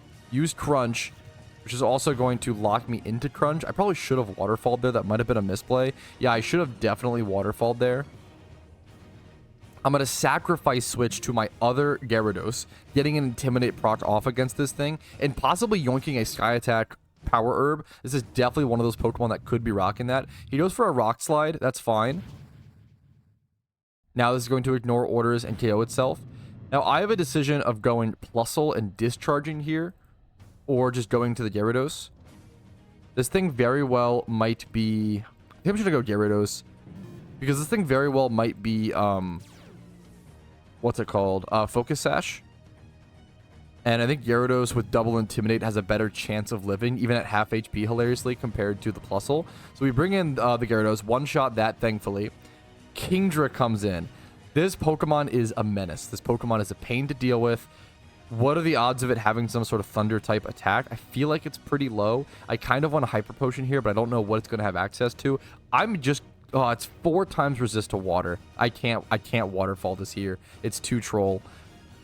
Instead, I'm gonna go ahead and switch over to one of my last sacrifice switches over to Garchomp. This is gonna be a really, really tough fight. I'm not gonna lie. He goes for a Hurricane. Okay. Good to see. Good to know. He's throwing out Hurricanes. I think I now just bring in my Gyarados again. I still have multiple revives, but I don't really have many sacrifice Pokemon to use those revives on, if that makes sense. I'm gonna go into Gyarados. He's going to try to Hurricane this Gyarados, which I'm fine with. I go for the Intimidate. I should live 1 Hurricane, probably. I'm going to go for Crunch. Crunch should hopefully 2-shot. It's 47%. He misses a Hurricane. That's huge. I'm going to go for Crunch number 2. No defense drops. Oh, man, that is unfortunate. We do live the Hurricane, thankfully. But now I'm out of Crunch PP. Dude, this is tough. I'm not going to lie. This is straight up hard. I think I have to go Plusle, finish off the Kingdra. This is really tough. I can use Waterfall. That does 73%. This is going to be a really tough fight. I should outspeed here every day of the week. There's no way. You're kidding. You're kidding. I'm 95 speed. Kingdra... Isn't Plusle's base speed... I'm so shocked by that. I can't believe this thing outsped me. Anyways, okay. Someone's gonna leave a calculation like, of course Kingdra outsped you. You didn't factor in the fact that blah, blah, blah, he's timid and blah, blah. Okay, yes, I know. The head calcs, okay? The head calcs versus the real calcs. Now I have to go for Hyper Potion on Gyarados. At least we reset our choice move. That's what matters in the most. We reset our choice move. He does 37% chip to me. Is it worth using an X item to throw up like I don't even have an X attack. I don't think it's worth it. I have to go for Waterfall here. It will KO the Kingdra, thankfully. Then I have to hope that Waterfall is enough to sweep the rest of this fight. I do have 2 more items. I could potion my Gyarados once or have double revives in the back. Oh, this Gyarados comes in. That sucks. This isn't Quick Claw. It is Discharge only. I think I have to...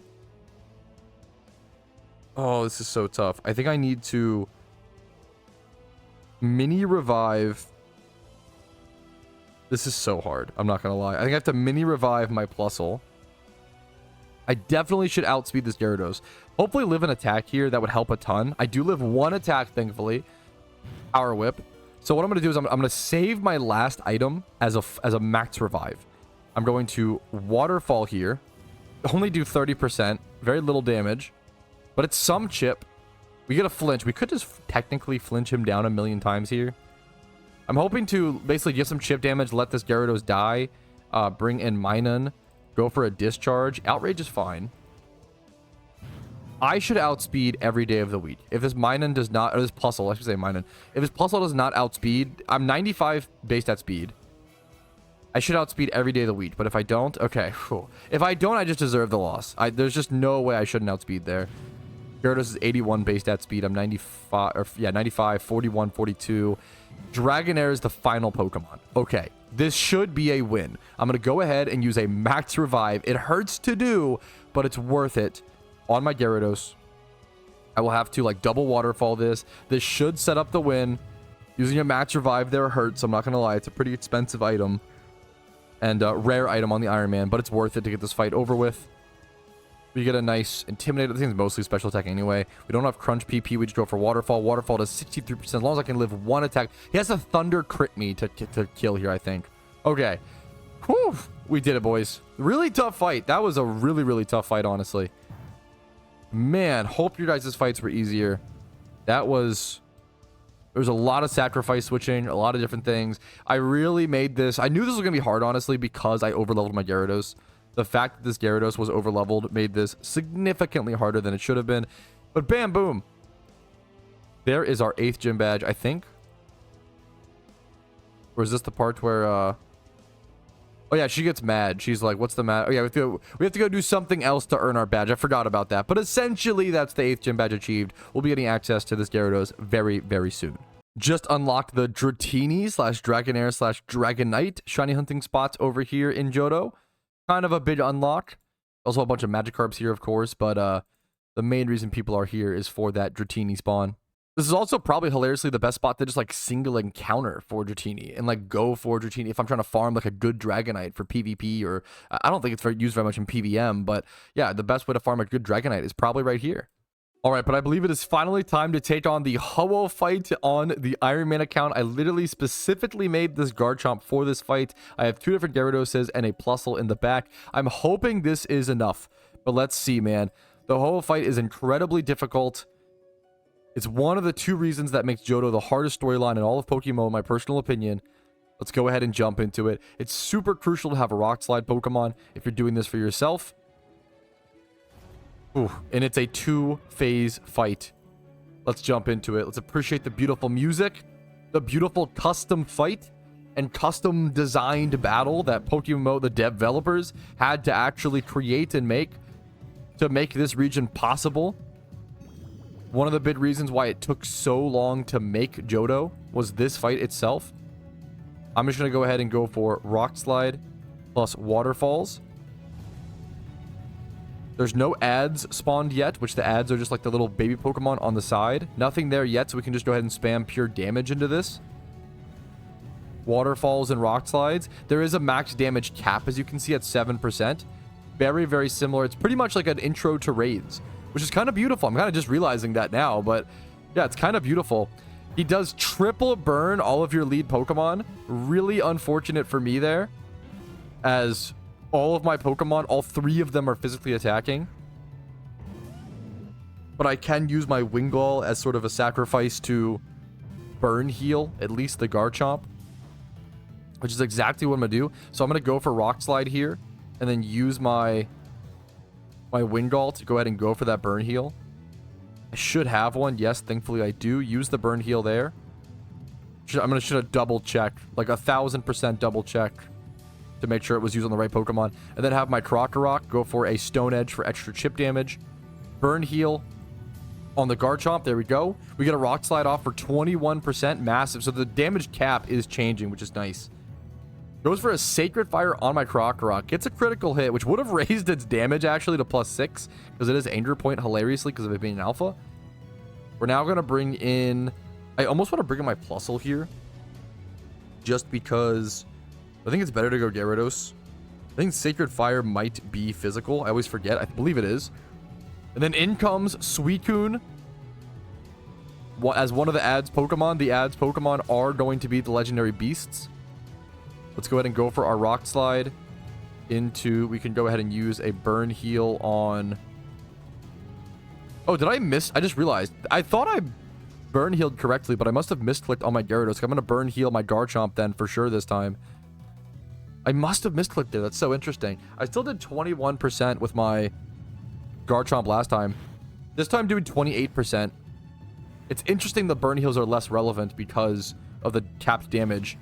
Ho-Oh goes down to 0.5%. We almost have first phase done, but this is only phase 1. Keep in mind. A lot of people think this fight is easy and then realize that it's multiple phases. An Icy Wind is so good against me. Lowered my speed, hitting my Garchomp for 4 times effectiveness. I'm not going to lie, that hurts. I think now Ooh, Plusle Discharge would hit my own Gyarados. I'm just realizing. I think I have to go... I just go this Gyarados and let him take... Let him not... I'm not going to Burn Heal him, essentially. I'm going to Rock Slide, Waterfall here. Should I just D-Dance on these? Because there's a chance Rock Slide misses. I'm going to Dragon Dance. I'm going to Waterfall on this Gyarados, Dragon Dance on this one. And maybe that's relevant. Like, I'm trying to see if I have a free turn here to get a Dragon Dance up before this Ho-Oh goes to the next phase. Does the Rock Slide actually miss the Ho-Oh? That's so funny. I think it did. No, okay. It didn't show in chat. Okay. So the Ho-Oh quote-unquote faints. And here's where things change. This was, dude, I remember seeing this when Johto released. Like day 1, Radiant Ho-Oh comes in. This was easily, I know it's an overused cringe word from 2012, but like, this was easily one of the most epic moments in Pokemon history. When Radiant Ho-Oh came in, oh, it was amazing. So our turns do go through. We actually do get more chip damage against it, which is awesome. Then it has this ability called Rebirth, which is going to like constantly heal it. We have Rock Slide. The music is so good. We have Rock Slide we can go for here. Waterfall. Waterfall. We should be good here. Waterfall doing insane. We're doing insane damage against this thing. 28.6% per attack. Rock Slide should also almost take out the Raikou. Yep. It mostly clears the ads. This next... What is the hell is this? It's been a while since I've seen this fight. Oh my goodness. We might just kill him off of that attack though. Beautiful. And that is just pure preparation. Like, this fight is really hard.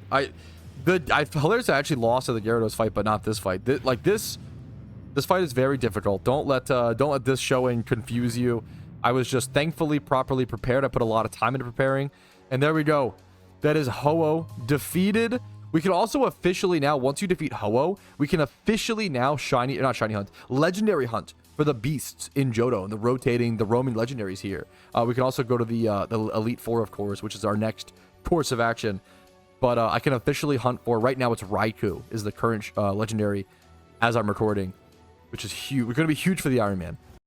We made it. We are at the Johto Elite Four. I'm not ready yet. I'm not prepared. I have a lot of XP training and leveling to do before I'm like fully ready for this, but I'm pretty close. I'm going to go ahead and just go do some of that leveling, try to get my team organized, fly over back to Olivine City so I can head back to Hoenn and do my XP training there. But dude, we're getting really close. We're getting a lot of stuff done. Very, very happy with the progress so far in Johto. It's been about, I want to say a little under 24 hours. I think it's been about 24 hours since I started Johto, and I'm almost done. And you know what? While we're in Hoenn, and since we do so much of our XP training here, there actually is something important I wanted to go ahead and take the time to do. I have this backup Meowth, this level 32 Meowth that is Brave Nature. It does have Payday, Brave Nature, and it's like 31 attack, and then I EV trained it, right? I'm gonna go pop this Meowth over in the DAYCARE over here and just let it get slowly XP trained as I XP train in Hoenn. You absolutely can, and I should abuse 1000%. Now that I'm getting extra Pokeyen as well, I should definitely abuse this. But yeah, being able to, I'm gonna raise just the Meowth for now. Just passively gain that free XP. It's good. It's gonna take Pokeyen. It costs 1000 Pokeyen, I believe, per level the Meowth gains. So by the time I pull it out, it'll cost around 70k, like 68k Pokeyen once it's level 100. But I'd happily pay 68k Pokeyen to save like 2 hours of time, maybe probably more, probably like 2 to 4 hours of time of pure XP training. So it's super, super worth it. Honestly, I'd something I need to work on the Iron Man. I should almost always have a Pokemon in DAYCAREs around the whole game, right? It's actually such an important passive resource to use. It's a cool one on main accounts to use to gain some extra Pokeyen, but the margins are a little slimmer. It's definitely still worth it, I think, on main accounts. It's really good passive Pokeyen, but on an Iron Man account, it's actually like really, really powerful. So I'm gonna have to start abusing that stuff a little bit more. The only problem is if you forget what Pokemon you have in what breeders or like what DAYCARE and having make sure you have the Pokeyen to actually pull them all out. You have to make sure you don't lose track of Mons, which is kind of difficult. So I might go ahead and throw like a synchronized Pokemon in there as well to like gain some speed on that would be amazing, but they're pretty low level. Maybe I need to make sure, like, I don't want to throw my one adamant synchronized Kadabra in there, for example. I kind of need that for catch events and such and just farming Pokemon. It's tough to find the perfect kinds of Pokemon to throw in there. All right, but now focusing on the Johto storyline, I'm at the Elite Four. The max obedience level, I believe, is 55, if I recall correctly. I might head back there really quick just to double check, but I'm pretty sure it's 55. And I have these 4 Pokemon to level up to 55, which shouldn't take too long. Now, the other thing to factor in is that the Johto Elite Four is probably the easiest Elite Four in all of PokeMMO, in my personal opinion. They do this because the storyline in general is the hardest, with like the Gyarados boss fight and the Ho-Oh boss fight. So I'm almost done the hardest storyline in the game. The Elite Four is the easiest to balance out the other difficult parts, in my personal opinion. That's what I believe. So we're gonna head over to Johto really just to double check. I'm pretty sure it was 55, but just to double check. And then after we do that, I will get over to some XP training. Yes, it is 55. I have to be very, very careful here. If I accidentally over-level one of these Gyaradoses or this Garchomp, it could be devastating. I might have to start from scratch or like build a whole new Pokemon. It would be really, really, really detrimental. Alrighty, but without further ado, I think it is finally time to take on the Johto Elite Four on the Iron Man account. I have a Quick Claw on my sturdy Stealth Rock Geodude just in case to get an extra proc off. Maybe get it off if I need so. We have a Garchomp back here. That is, you know, we've seen it before. The good stats on it. Rock Slide did crunch. Declaw, the best I can do. Leftovers on that. Choice Band on one of my Gyaradoses, the faster one, the naive one. And then leftovers on the adamant Gyarados to allow him just to get off some pure damage. And then I also have this Hitmontop that I earned via PvP rewards over in the back as well, level 53. And then my 6th Pokemon just being a level 41 plusle, under-leveled. We're going to rock this. We're going to see how it works. You want to go ahead and lead. If you don't know, you get healed after every single trainer in the Elite Four, so it is always worth to lead with a Stealth Rock sturdy Pokemon and try to set up Stealth Rock. Stealth Rocks are super good against the Elite Fours in PokeMMO. Not very good in many other fights, like storyline fights, certain trainers. They can be good in certain gyms if you get stuck, but generally there could be better options. Let's just go ahead and go for it. We're going to live due to our sturdy. The Signal Beam could confuse us. It's a low chance, but it's possible. Thankfully, we dodged the confusion. We get our Stealth Rocks up. Our Geodude did its job. Stealth Rocks are up. Now I'm going to go ahead, and I think just it's possible this thing has... So this thing is going to be... I think I might just try to set up. It's actually... I could go Choice Band and Crunch, especially if this is a Psychic type gym. I think just going the Gyarados, the naive Gyarados, and spamming Choice Band Crunch is probably going to kill everything. Stealth Rock Chip will break Focus Sashes, Sturdies. Like this Jinx, I would bet you this Jinx most likely had a Focus Sash that we just broke. Usually that is a Sash type Pokemon, and we outspeed because we're naive. We one-shot the Jinx. Boom. A huge KO there. Slowbro comes in. This thing could live. It's a defensive wall. It's pretty tanky. The chip damage from rocks will be minimal because it's a water type. Let's see. And that chip damage might have mattered. That might have lived without the rocks chip. That's very close. Slowbro's a very tanky Pokemon, especially defensively bulky, and we're obliterating this first trainer. I mean, this is a cakewalk for Stealth Rocks plus Gyarados. This is a joke, honestly. Wow. And I did say, I do think Johto's Elite Four is the easiest in all of PokeMMO. I think the storyline overall is the hardest. The Gyarados boss fight, you know, the Hoa boss fight, and I think to even it out, they made the Elite Four a bit easier. So that is the first trainer already taken care of. The first Elite Four member just absolutely obliterated. On to the next one we go. Same situation. We get healed afterwards, so it's worth to go ahead and set up Stealth Rocks. Keeping my chat open down here for battle damage percents. It's always nice to see. Certain fights, it really matters. Yes, it doesn't matter right now. We'll close it for now. We'll open it if I need to know the statistics or need to know the numbers. I'm going to go ahead and just throw up a Stealth Rock here. Gyro Ball, I'll live because of Sturdy. It might not even actually, let's see. Yeah, I was going to say, because I'm so slow, it might not even proc my Sturdy. Go for a Bulldoze here just in case. I almost always go for a Bulldoze after, just in case I need to lower my opponent's stats by some reason. Now, here's a weird call. I don't think I ever go the, like, leftovers Gyarados here. This is weird. This is actually awkward. Could go Hitmontop. It's, like, fine. And just, like, high jump kick. This thing's gonna have Sturdy, and I have the only problem is this thing is going to have, I think I should go Choice Band Gyarados. This thing's going to have Sturdy, and I can't break it because, you know, it came out before the rocks. So this thing's gonna have Sturdy. We have to watch out for that. I'm just gonna bring this in, go for Waterfall, hope for like a flinch. We will not be able to one-shot. It's a pretty big defensive wall. Gyro Ball will do a lot of damage to me. Wow, that actually did nothing. Okay, that's why I didn't want to bring in my setup Gyarados and Dragon Dance, because of the more I Dragon Dance, the more damage Gyro Ball will do. Muck comes in next. I might just one-shot this. No, this thing's defense is pretty high. Maybe post Rocks chip. It's going to be close. Yeah, this is a pretty close one. I think I do just one-shot after Rocks. Nice. Kind of close there, though. Muck actually has a pretty nice base defense and base HP. Crobat comes in, taking massive damage from the Rocks. And the fact that we purposely put the band on the faster Gyarados, I'm just straight up sweeping. Like, look how this is easily the easiest Elite Four I've done so far on this account. We are just, it's not even close. This is hard sweeping. This guy's gonna die for sure. Gyarados is a very weak Pokemon. Venomoth could be scary. Watch out for like Quiver Dance, but I think it's gonna take 25% for Rocks here and then die to a Waterfall. Yup, that is 2 Elite Four members done in less than 5 minutes, I think. Very pretty visuals on this gym, but no reason to stick around. On to fight number 3. Beautiful, more beautiful visuals. Is this a different version of Bruno? I guess Koga was there, Bruno. Okay, same strategy. I don't think Hitmonchan gets fake outs. You could keep an eye out for like fake out mons when going into certain fighting type Elite Four members. They will often be packing that. Yep, okay. I wasn't sure. I knew it was a factor. I knew it was something to consider. I could have like technically sacrifice switched over to Plusle, trying to factor that in. But I should be fine still. I'm gonna go ahead. That's a good example of like why the Quick Claw is worth it on the Geodude. If my Quick Claw procs there on that second thing, I still get my Stealth Rocks up, even though he fake outed me the first turn. Now I probably just go over to, he has Ice Punch. He might also have Thunder Punch. I probably just go to Choice Band Gyarados first. I can't go set up Dragon Dance quite yet. We get an Intimidate proc, which is super nice. I'm just going to spam Waterfall. Waterfall just one-shots. That with no Rocks chip. That's crazy. That's wild. Machamp comes in. Very bulky Pokemon. Very slow. He most likely has Thunder Punch. I think my best bet is just go for Waterfall. I don't think I ever one-shot here.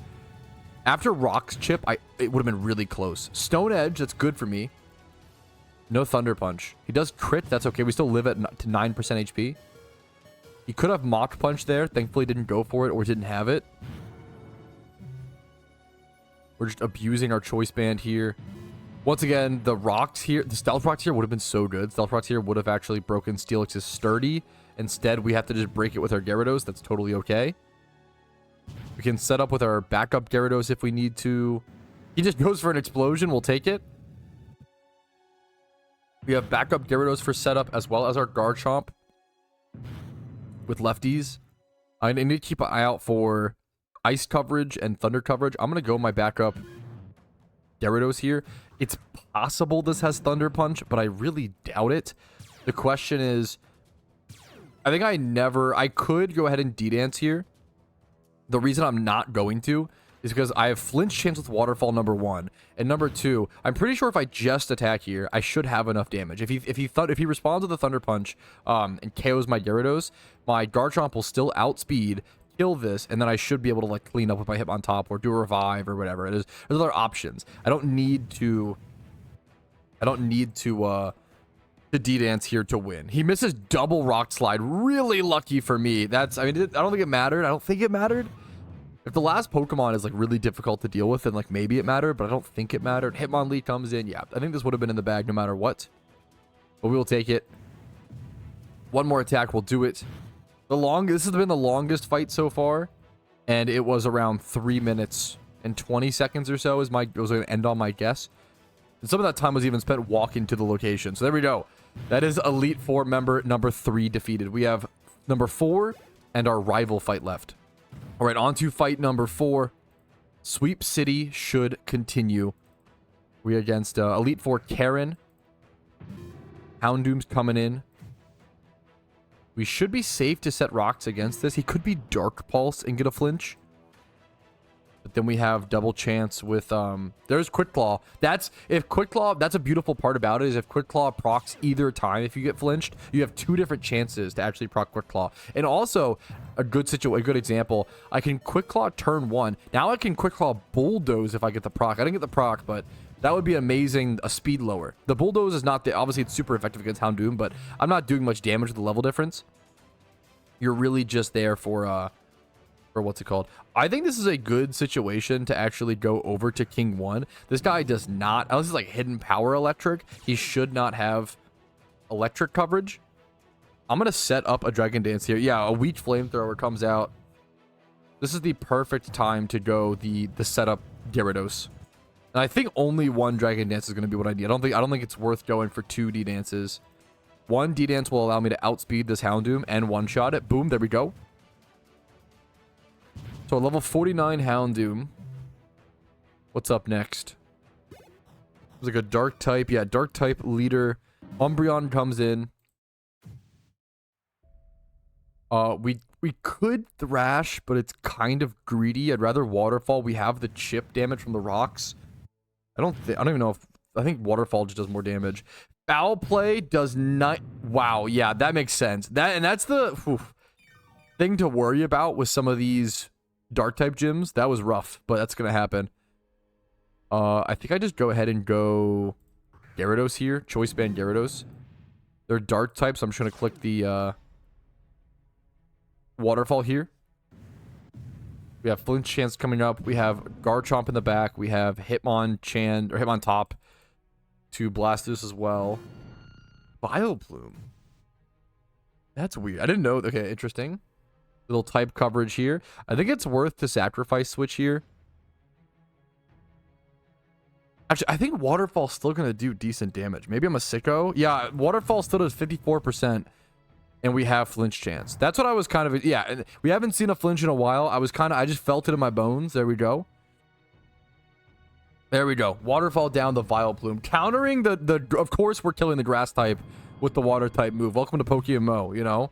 I say this all the time. I don't even know... Like, I don't even know the order. I didn't know that this was a dark type Elite Four member until I was in the fight, right? Like, I didn't even know... Because it doesn't matter. Like...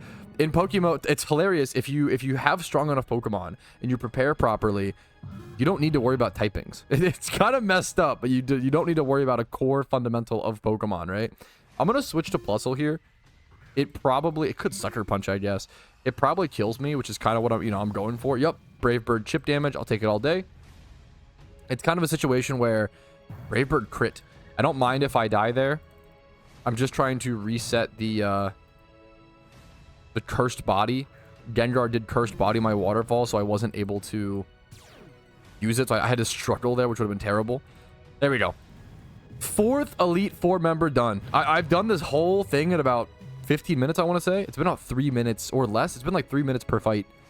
This was a longer one at 3 minutes and 40 seconds. We're just going to go straight into the final fight. And this is beautiful. The Golden Dratinis. I do not remember this. It's been a long time. Let's go on to Lance. Is this the final fight? Do we have to do Lance and then a rival fight? I actually don't remember. It's been a long time. I don't remember. I'm going to lock in a little bit here. This is where the fights could get a little more difficult. There's usually a significant power upgrade here. I'm going to go for Stealth Rock. We have to factor in Sand is up, which is going to boost his special defense. Specifically, his special defense is boosted right now by 50%. Thankfully, most of my Pokemon are physical. I'm going to bring in Hitmontop here because Tyranitar is 4 times weak to fighting. Part of me almost wants to go for Mach Punch. There is a small chance that High Jump Kick misses. And knowing Patrouski luck, it's very possible it does. But also, how funny would it be if it does? No, thankfully, we don't have to worry about it. It just hits. It just hits. It's that easy. The High Jump Kick obliterates T-Tar, a 4 times weak to fighting Pokemon. In comes Aerodactyl. We're not banded on this, so I could go Stone Edge here. I almost just want to go Jump Kick again because of Stab and higher accuracy. I think I prefer the Jump Kick. And I'm Black Belt, so it increases fighting type moves specifically. Yeah, I think they both kill. I think it just comes down to accuracy. Dragonite comes in. Now this we do want to Stone Edge. So here's my Hitmonchan getting, or Hitmontop. I keep saying the wrong one. My Hitmon getting a ton of value. Hitmontop. Does that really kill? Wow, that is shocking, to be honest. Oh, it's a crit. Okay, Dragonite's a tanky Pokemon. I was really shocked there for a second that killed. We did get 25% Rock Chip. And this whole, look at this. 3 of this guy's Pokemon have taken 25% chip in on the rock to come in. Look at this. Look at that. Gyarados getting hit for so much. I just Stone Edge here again. And if I miss, it's fine. I'm intimidated, so I do less damage now. I can bring in another Pokemon. It's fine. Fire Blast does barely any damage. We're fine. I just Stone Edge again. I'm hitting all of my attacks. We are still yapping him. 2 Pokemon left. I am 1 times intimidated. Do I want to switch here? I think I'm just trying to sacrifice this Hitmon. Get as much value out of this Hitmontop as I can before it goes down. This Hitmontop got insane value. No, I died of that, right? Really close, actually. Yeah, I died of that. It was pretty close. Insane value. Just ridiculous value from the top. Head over to Garchomp now. Go for Dragon Claw. Take out Kindra. 1 Pokemon left before I am done with Johto. Oh, which I'm so excited for. I could dig against this. I'm leftovers. There's no reason not to dig against this unless it randomly goes for like Earthquake. That's the only thing that could suck. Is if it knows to go for Earthquake there, but nope. Beautiful. We get staticked. That's okay. Shouldn't matter. The fight is over. GG's. Is there a rival fight after this? Am I done? I actually don't remember. It's been a long time. It's been it's been at least a year and a half, a year and 8 months. And so, oh no, there's the 3,500 BP, 30,000 Pokeyen. That is Johto completed on an Iron Man account, an account that cannot trade nor use the GTL. That's a huge milestone for this account, and I hope that this Johto storyline guide was helpful to you as well. Hell yeah. All right, we did it, dude. We did it on the Iron Man. Oh, that is... I know I've been such a baby about it, and I know, dude, I gotta say... Thank you guys so much. Like, it's just been such a motivator. I hate storylines. Like, as silly as it sounds, I just despise storylines so much. So getting this done, getting all the storylines done that I have, the 4 storylines that I've gotten done within a month or so, has probably easily been the most difficult thing for me personally on the account, which is really messed up considering I've played it for, I think a little over 200 hours now. I could relog and actually my hours will fix. Let's do that really quick.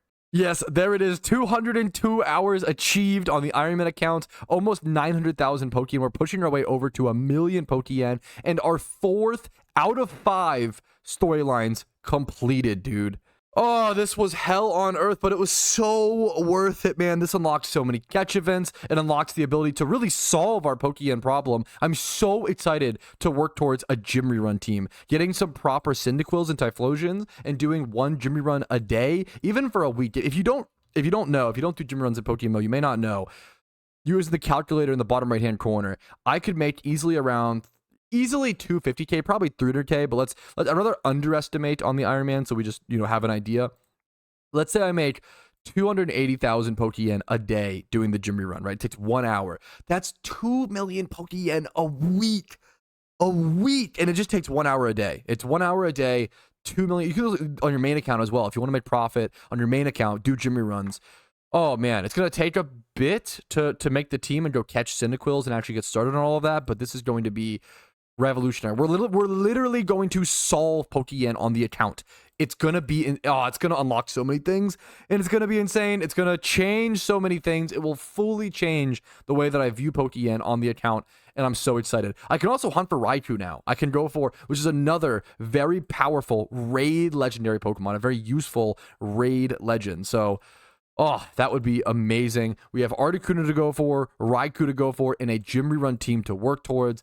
Let's get back to it and get started. Patrouski, will you start the Johto storyline on your Iron Man at 1 mil Pokeyen or Articuno? That's a great question, chatter in the live stream. By the way, right now we are doing some payday pickuping for Articuno. I just reached 900,000 Pokeyen out of my cash tag for the first time on this account. A free match repel. I'm also have an XP share on my Moltres in my inventory, so I'm gaining a little bit of passive XP. It's very minimal, but just a little bit of passive XP while I payday picked up, because otherwise that XP was just poofing into oblivion anyway. So you know what? Every little bit will add up as I go for this Articuno. I should be able to get 1 million Pokeyen before I get the Articuno, which is a cool idea. Something I'm considering right now, this has been, I already know, elemental orb farming is terrible. If you don't know, I'm payday pickuping for Pokeyen and stuff like that, and items while going for Articuno. Technically, I could lead Moltres and kill Pokemon with like Fire Blast or Overheat or whatever, and I'll have a small chance to get elemental orbs. The best way is to like use Heat Wave to like take out like a horde. But even then, I think even if you're horde farming, so single encounters would be even more terrible. If you're horde farming, you get like 1 orb every like 90 minutes, every like hour and a half. Like it's really rare. So if I were single encountering here, it would even be like 1/5 of that. It would be like 1 elemental orb every like 8 hours. Like it's so bad. That's why I payday picked up, for those wondering. But I might reach a point where I start horde training with it. If I could put Overheat onto it, or what's it called?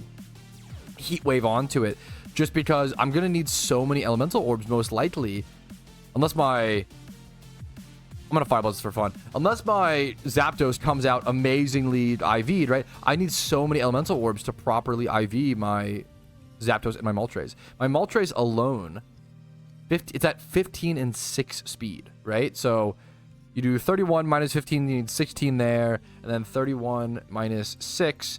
Then you need 25 plus 16. I need 41 elemental orbs to max out this Moltres. And I have 20 right now from catching the Moltres. When I catch the Articuno, I'll have almost enough, basically enough elemental orbs to max out the Moltres. But then I'm only going to be left with 20 when I catch the Zapdos, if I catch the Zapdos, to match out the Zapdos. And what if the Zapdos comes out terrible? You know, there's a lot of things to factor in. I'm also realizing now, I got really lucky on the Moltres roll. I kind of need to get lucky on the Zapdos roll as well. I shouldn't, because it'd be too lucky.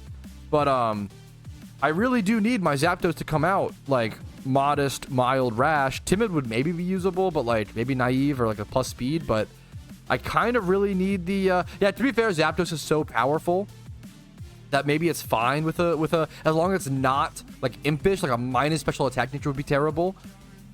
But we'll have to see. We'll have to see when I get to. We're really far from Zapdos. We're months away. We're still working on Articuno. Let's just focus on that. But we are just going for Articuno for elemental orbs, which feels really bad, but I think it's also needed. I think there's no other way around it. I have to have a good Moltres and Zapdos for upcoming raids and PokeMMO event season.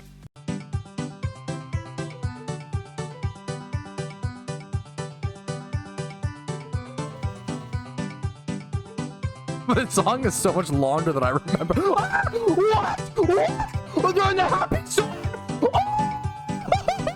The first shot. Let's go, dude. Someone said, what? Someone did. So many people, dude. What? Oh my! So many people were talking about that today. The happy song is what the? My brain's exploded. Happy shiny, dude. What the fuck? That was insane. That was crazy. Oh, wow. The song's over. Happy time, yippee. It is a happy time, dude. How did you know? How did you know it was going to be a happy time? Can I quick ball this? I want to try. Is that fucked up? I'm going to try. Oh, that's so crazy. Oh, yes. It's that easy. It's that fucking... Oh, my God. Dude, that's amazing. It's Jolly. That's really good. The first shiny on the Iron Man account, dude. Holy crap. That's so sick. I haven't checked IVs yet purposefully. It's Jolly Nature. That's really good. Boom. The stats are, I mean, 20, I'll take it. 20 plus HP, defense, but F. The 31 attack is not good, but that's okay. Dude. Oh my God. What? that happened out of nowhere. It happened so fast. What? What? That's crazy. That's actually so... 22,333 encounters. Our first shiny on the Iron Man. We rename it. Or we rename it. We reset our encounter counter, boys, to 0. And we get back to it. Back to Articuno hunting. Holy crap, man. I actually can't believe that. It is a swarm shiny lead Pokemon. Wait, yeah, that guy just got Metapod early. That's crazy. Yo, gotta name it Happy. Happy would go. You're right. That's insane. I can't believe that. That's so sick, dude. Here, this is actually so worth it. I already have a shiny Kakuna on my main account. I'm gonna go ahead. I'm just gonna rare candy this sucker. It's gonna use one of my rare candies, which is kind of funny, but I think it's worth it. Or should I save them? I'm gonna do it. It's worth it. It's a shiny. We're gonna evolve my shiny Kakuna, my first Iron Man shiny, into Beedrill. And not only, this is gonna get my Pokedex entry for Beedrill, but on a shiny, which I think is kind of based. Boom. There we go. Beedrill now logged into the Pokedex. Let it be known, the first Beedrill I ever got on this account was a shiny Beedrill. And it looks so good. It looks so good, dude. And now this has Swarm. And I can use this Swarm shiny Beedrill to actually hunt for Articuno if I want. And I kind of want to for a little bit. I don't know if it'll be super worth it. But you know what? We're going to put Smoke, but we're going to try it. It might actually be too slow. It might get killed. It might not be able to run away, but we're going to try Smoke Ball. We'll do it for a little bit. It's a cool flex. It's fun. What the Iron Man's all about. I'm so happy with this, dude. This is insane. That's pretty good. I literally said I painted this Heracross and it lived with like 16% HP, and I was like, that's really high. This thing's better be like bold or some shit. That's exactly what it is. This is also an amazing physical breeder. 20 plus attack, 28, 27 plus in HPs and defenses. This is very, very, very good. That's awesome. Wait, I'm just thinking about this now. Someone actually asked, will I be doing Safari Week for Pokemon? So if you don't know, Safari Week is like a week in the Pokemon community. Most people know about it. I think it was invented by Absol Blogs, if I'm quoting that correctly. Where it's just a week where everybody in the Pokemon community, not even PokeMMO, all shiny hunt in the Safari Zone, and it's just for fun, just to like make memories and see what happens and risk it, really, right? The cool thing is, I can do Safari Week on my Iron Man, and I can use it as an excuse to farm a bunch of breeders, because I actually need like so many breeders, right? That's actually the perfect excuse to just go farm the Safari Zone and catch a bunch of like male Nidorans and stuff like that for monster male breeders. I'd have to like constantly breed them down to like keep box space not horrible. But so I'll have to save up a bunch of Pokeyen, ideally prior to Safari Week, which I believe it starts on June 20th. But that could be a boon to the Iron Man account. Just utilizing another fun activity to also progress and benefit the account. That'd be amazing. That sounds awesome. That'll all be live streamed as well. Alrighty, fellas. This is a pretty monumental moment for me. I'm not going to lie. This is 1 million Pokeyen on the Iron Man for the very first time. That feels kind of surreal. Boom. That, dude, the 5 digits, 7 digits? I can't count. 7 digits? That's pretty crazy, man. That's been a lot of hours coming. 202 hours it took to get 1 million Pokeyen for the first time. I'm going to spend it down here very soon, but it'll look really pretty while it lasts, man.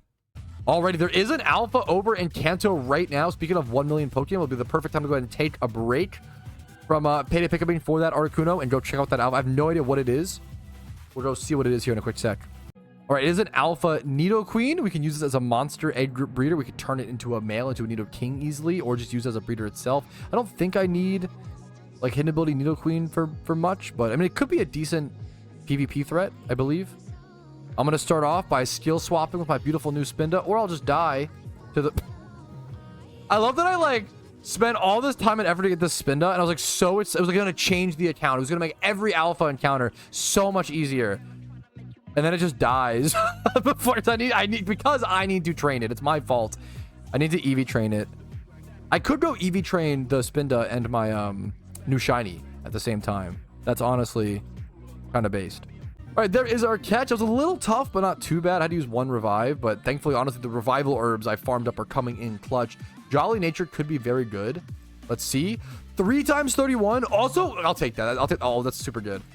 3 times 31. That's beautiful. And it's not overlapping on special attack and attack. This would be an amazing... Wait, plus it's Jolly. Oh my god, this is actually an insane monster egg group breeder. This could be a ridiculous... The nature is actually insane. Because I could, like, Everstone this and breed it with another, like, 20 plus in these stats, 31s, and then 31 speed. This could be crazy. This could be a bonkers... I'm so happy with that. That's a great catch, man. All right, it has now been quite a while since that last clip. It is much later in the evening now. It's essentially, well, it's Friday morning. It's 1 a.m. technically as I'm recording, but I can't believe it, man. I can't believe I got my first Iron Man shiny today. It's really surreal, and it's a really useful Pokemon. It's a swarm Beedrill, so I'll be able to use it to lead for like all of my single encounter shiny hunts. It's an actual utility Pokemon that I'll be using from this point forward to hunt all of my Articunos and stuff, and it's the perfect timing because now that I have Johto unlocked, I still have to go for them, to be fair, so it's not quite, but you know, it's a good encourager. I still need to unlock the Cyndaquils and catch the Cyndaquils and farm good Cyndaquils to actually create that Jimmy Run team. But once I get to that, which will either be this episode or the next, we might start at this episode, finish next episode. We'll see. Maybe that'll be the main goal of next episode. It depends how things line up. But once we get that finished, our Pokeyen problem is solved, and that's going to we won't need to payday pickup while hunting legendaries anymore, and going for a swarm will actually save us a lot more time. In case you don't know, swarm just gives you 10% increased encounters, which matters a lot. That's 10% faster encounters. That saves you time in the long run in a lot of activities, in certain shiny hunts, hunting for certain Pokemon, obviously legendary hunts. It's a massive factor that must be considered. Now, what I'm going to be doing right now, though, so I'm really happy. Plus, this thing can learn Thief. It can learn Sweet Scent. I'm pretty sure it can learn a bunch of different utility moves that are just going to be awesome. It's an actual amazing utility Pokemon. So all the HMs it can learn. This is just really lucky, honestly. So really happy with the Beedrill itself. Now, I'm going to go ahead and plop 3 XP shares on 3 different Pokemon, one of them being my Beedrill. I want to go ahead and EV train my Beedrill because it's not fast enough. It is Jolly, which is awesome, and then the speed stat is like fine enough, but I need to speed EV train it up to 252 so it can properly run away from battles and act as a proper swarm Pokemon. Whether you can run away from a wild battle or not is depending on your Pokemon's speed stat and the opposing Pokemon's speed stat. Now, I'm also speed EV training my Spinda, because I've had a huge problem, actually. The whole point of getting this Spinda was a really big deal to be able to catch alphas easier. The problem is it keeps getting outsped and one-shot by all the alphas. So I really need this guy to outspeed them or it's not really doing its job. So we got to work on that. Thankfully, it is... the fact that this rolled naive and 31 speed is like incredibly lucky. I'm going to 252 speed EV train that. And I'm also going to 252 speed EV train this Abra over here, this quiet Abra, for one very specific reason. There is an upcoming shiny Corsola catch event, which I can participate on the Iron Man account over in the Kanto region, and the nature bonus for it plus 10 is for quiet. So I'm going to go ahead and EV train this Abra to allow me to have a quiet synchronized Pokemon. I am going to have to pay 35k. You might have noticed it's actually inner focus ability instead of synchronized. I am going to have to pay the 35,000 Pokeyen to get an ability pill from the DAYCARE to switch its ability, but honestly, once again, I'm kind of just really banking on the Jimmy Run team and hoping that works, but it should work. I have a ton of experience using Jimmy Run teams, like hundreds, if not over probably thousands of hours of Jimmy Run teams and theorizing that and running the you know, the gyms themselves, etc., etc. So I'm feeling pretty comfortable about that. I definitely am banking on that solving a lot of my Pokeyen problems is what I'm trying to say. So with that Pokeyen problem solved, I don't mind throwing 35k to actually have a proper synchronized Pokemon. But without further ado, I'm going to go ahead and get started on my EV training. I'm at 296 encounters now since I've gotten one shiny. The encounter counter gets reset. We'll see how lucky we get this time. 22,000 encounters, no dinner status, no shiny charm. Very happy with that rate. All right, and with this final horde here, this will go ahead and put my shiny Beedrill, my Alpha Spinda, which I'll use to catch all Alphas from here on, as well as my new, quiet, hopefully synchronized soon Kadabra, all at 252 speed EVs. All right, now the question, as always, becomes what should we do next? And the main goal that I do want to work on right now, for sure, is going for Cynicals, is going for that gym rerun team. The problem is we're pushing later into the week and later into the episode, and I don't know if I'm going to have the time to fully craft the team. And I do like the idea of fully crafting the team essentially in one episode, and that being the main storyline arc for an episode. So I think for now, I'm just going to head over. I'm currently at 26 Everstones. I'm going to head over and just farm, I think, 24 more Everstones, get that 50 Everstone milestone out of the way, and then just kind of clean off a few things here and there and use this time to clean up a little bit throughout the week. There's a lot of stuff that I could do in terms of like cleanup. Even though I want to go for that big goal and that big challenge, sometimes it's not always the right play. It's better to put that off and actually, you know, do some spring cleaning to prepare yourself for the future instead of trying to propel yourself so quickly into it. Like, I have another catch event coming up this weekend on Sunday, and look how little box space I have. That's it. 40 spaces. I don't even know if that'll be enough for this upcoming catch event. And then even if it is, after that catch event, I'm done. I'm fully out of space and I'm totally cooked at that point. So for example, first things first, let's do a few things. I'm going to go ahead and release a bunch of these male, like nothing breeders that I was originally going to use to rare shiny hunt. The problem being is that I'm never going to have enough female Pokemon in the field egg group to actually be able to properly egg them like that, if you know what I'm saying. I was breeding this Charmander for a bit for fun, just kind of, you know, a monster dragon egg group, for example. I actually have 2 more Charmander eggs, I believe, over here. I'm going to go ahead and just throw these in my inventory and just start hatching these. We'll just start playing around with little rare shiny chances and kind of just using those Pokemon in whatever ways possible. But the odds of this Charmander coming out male, I believe, is like 87.5%. The odds of it coming out female are like 12.5%. So I'm just never going to have enough to warrant that many male breeders, and I'd rather have the PC space. I'm once again, I'm entering the arc of I'm going to have to make some tough decisions in terms of PC space. I think I can go ahead and also like probably delete these Magikarps for the same exact reason. I can always go farm more of them in the future if I have like proper breeders and such, but I just don't need all of these different male breeders sitting around. I also don't need Pokemon that are really terrible, but only used for the Pokedex around. A good example is Pansear, right? This Pansear, I can go ahead and actually just use a Firestone. I can buy these for like 3,000 Pokeyen, 5,000 Pokeyen over at a shopping mall. I'm not worried about this. I can just go ahead, use this Firestone on this Pansear, evolve it, and then release it. And like get it logged into my Pokedex, get it, you know, done with for the purposes that I need. Boom. Now we have Simisear in our Pokedex, and now I can just go ahead and release it. I do want to slowly start working on actually completing my Pokedex. Now that I have Johto done with, there's a massive reason to. The problem is I don't think I can complete my Pokedex without Sinnoh done, because you need access to things like Rotom spawn. I believe, well, I actually have Rotom in my Pokedex. Did I catch a swarm? I wonder if it's possible. I'd have to like catch a fair bit of swarms, or like there's certain exclusive species to Sinnoh I'd have to all get done. But I have Gabites, for example. It's another good example. Like, I'm not sure. It's honestly, it'd be really like, I could try and just see how close I could get for sure. Now, next up is breeding down Pokemon for the Pokedex. So I'm going to take my little water monkey over here, Semi-Poor, and combine, he's a female, thankfully. Actually very lucky here. Take him and combine him with this male Patrat that I have. Get myself an OT Panpour, and that will log that in the Pokedex as well. Just take a little bit to hatch. We'll go ahead and go through with that. Boom. Another Pokedex entry unlocked now. I'm currently at, for reference, 137 out of 603 Pokedex entries.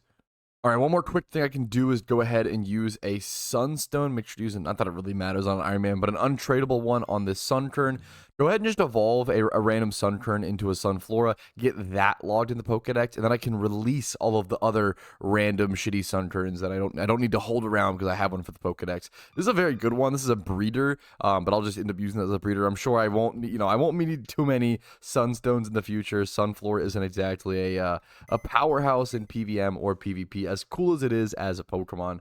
Now, look at this. This is a full box of Pokemon that I'm going to release, to give an idea. It's crazy. It's wild, actually, how much my goals have changed. This is a handful of Pokemon that I need to like level up or evolve before I can release them, and I have that pile sort of starting there. And then here is, once again, almost a full box of Pokemon to release. It's crazy looking through. I'm looking through the same boxes, okay? I've gone through these before. I've only done 1 and 2 are fully sorted. I've done these. Let's actually re-sort these, essentially. I've done these. I've looked through these. I fully sorted them out, and I found like half the box I didn't need. It's because my values, my goals, my priorities have changed so much already onto the account that I'm learning more. I'm like, I don't need, every single male Magikarp, or I don't need if a breeder is adamant nature, but it doesn't have 20 plus attack or speed, I don't need to keep it just for the nature. I still keep things. There's certain things that are like adamant nature or a good nature, and then also 20 plus. I don't know why this could be released. Don't need that Magikarp. But there are certain things that like this one, adamant nature, 20 plus speed, and it's got a few other 20 pluses, but if it's got like, one thing there, we can work with that, right? If it's got one stat that's one breed away from being a usable Pokemon, that I can work with. But I'm gonna go ahead and clear out some of these. Oh, this feels good. That feels really good. It's a little scary, but well worth it, well needed. Let me condense all of this down now, actually, and see how much space I just gained. I can release a lot of these as well. Like this mild one, what do I need this for? Like, I'm going to go through actually and just release a lot of these. Once again, same thing on the Jollies and the Adamants. This one's worth keeping, though. It's 20 plus attack and speed and Jolly. This one's not worth keeping, in my personal opinion, though. It's Adamant, but there's no other stats. This will end up being a really good breeder for those Typhlosions I'll be getting here very soon. It's something I'm starting to think about is, what field aid group modest special attack Pokemon do I have? You got to think about that and factor that in. When usually the field aid group is just a physical attacking aid group, but Typhlosion's one of those niche ones you gotta have to think about because it's a very relevant one. Obviously, I think this is like very releasable. Like not enough stats, brave natures, like whatever. This one's like fine. I'm kind of holding on to some of these still a little bit longer than I probably should. This one's got like 3 stats, 28 plus. I kind of want to hang on to that one. I might regret that down the road. We'll see. Releasing Pokemon from your boxes on an Ironman account is definitely like a haircut. You can always cut more off, but if you go too short, it's hard to go back. All right, I still didn't clear out box 4 at all, which has now become half of box 3 since I consolidated them, but this is what it now looks like. I now have 2 boxes empty of space, so 2.5, honestly. I gotta just take my time to go ahead and do this every single weekend. It took about 30 minutes or so of box sorting and reading through all the stats and IVs to properly know what Pokemon I can release, checking Pokedex entries, etc. But now I can finally go do that Everstone farming I was talking about and get that stack up to 50 and complete a nice goal. All right, in case you forgot, for our Everstone farming, we need to head over to a pretty strange cave over here between Driftvale and Mistralton City. We want to essentially head over here. We have our Frisk Thief Pokemon as well as our Pickpocket Pokemon in the back. We head up through this area and we head over to a strange little area with an orange house where we can travel back to it and heal up. I actually always unbind this house right here. You can actually hop inside there and heal. I actually unbind, fly, and teleport while doing this just so I don't accidentally go away from the spot because it's so easy to do that when you actually need to traverse back and forth between this little water runway. I actually do want to do a video guide showing this off at some point because this is just such a niche. I don't think anyone else would do this. Like, you would never do this on a main account. You would never seek out this location, this spot. And I think this is a really, really good way for Ironman to farm up a ton of Everstones. Like, it was insane how fast I went from, it took me 40 minutes to get 1 Everstone to I farmed these like other 25 ones within, I feel like, the same amount, like 40 minutes, right? So it was pretty crazy. Now, I'm gonna go ahead and get started farming on these. You might have noticed, I'm gonna be super honest about it. Farming Everstones probably isn't the most efficient thing I can do in the world right now. You know, I farmed 26 Everstones. I'm still at 26 Everstones.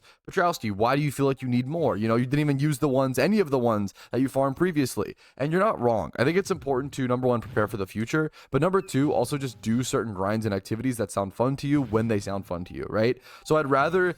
Everstone farming is interesting and cool and exciting to me, and it's a good way to pass the time while watching movies and hanging out, and while also still making progress on the account, right?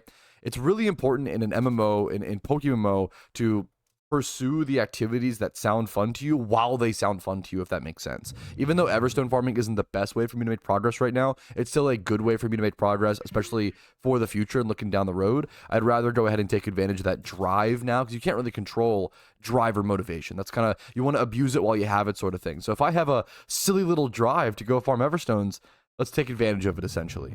I say that same thing a lot with shiny hunting. So many new players ask, hey, like, I just completed one storyline. Should I complete another, or should I like shiny hunt? And I always say, if you have the urge to shiny hunt, you should shiny hunt. That is an activity that is very grindy, you know, the grindiest activity in PokeMMO. Very difficult for a lot of people. A lot of people don't enjoy it. If you have the urge and grind to shiny hunt, you probably should take advantage of it, make that progress while you can, and hopefully go for a shiny. Alrighty, in about 3 hours of Everstone farming later, I think my luck was a little rougher this time. There we go. Boom, with that Everstone pulled off of my Pickpocket Weavile. We are up to 50 Everstones, which completes another goal on the account and should set us up on Everstones for quite a while. I think it's finally time to head over to a beautiful mountain and reflect on what we've achieved in this episode of the PokeMMO Ironman account. Now, I feel like this is just the perfect spot to do our outro and reflection, given the fact that so much of this episode ended up being the secretive way I was getting done Johto, and it was honestly a lot of fun. My favorite way to do a region, I think, so far. But definitely tough for me. This episode felt more exhausting than previous episodes, and I don't really know why. I think it was just another storyline. Easily my least favorite part of PokeMMO is doing the storyline runs, but I super acknowledge it's the most efficient and important thing to do on an Ironman account. I don't see myself doing Sinnoh for quite a while because I want to enjoy myself. I want to have fun on this account. I don't want to make it an efficiency battle the entire way, but obviously efficiency is important in allowing me to actually do the things I want to do. Which is why next episode, I'm really excited to actually work on a gym rerun team. That'll be a goal in itself, but it'll also be super efficient at the same time. 2 birds, 1 stone. But before we go over our official goals, let's just appreciate a few things. I'm back over 1,000 encounters. Up in the right-hand corner, you can see that. I'm over 200 hours played. I'm at 1 million Pokeyen, and I got my first shiny on the account this episode, as well as an Alpha Spinda, which will help out every single other Alpha catch in the future.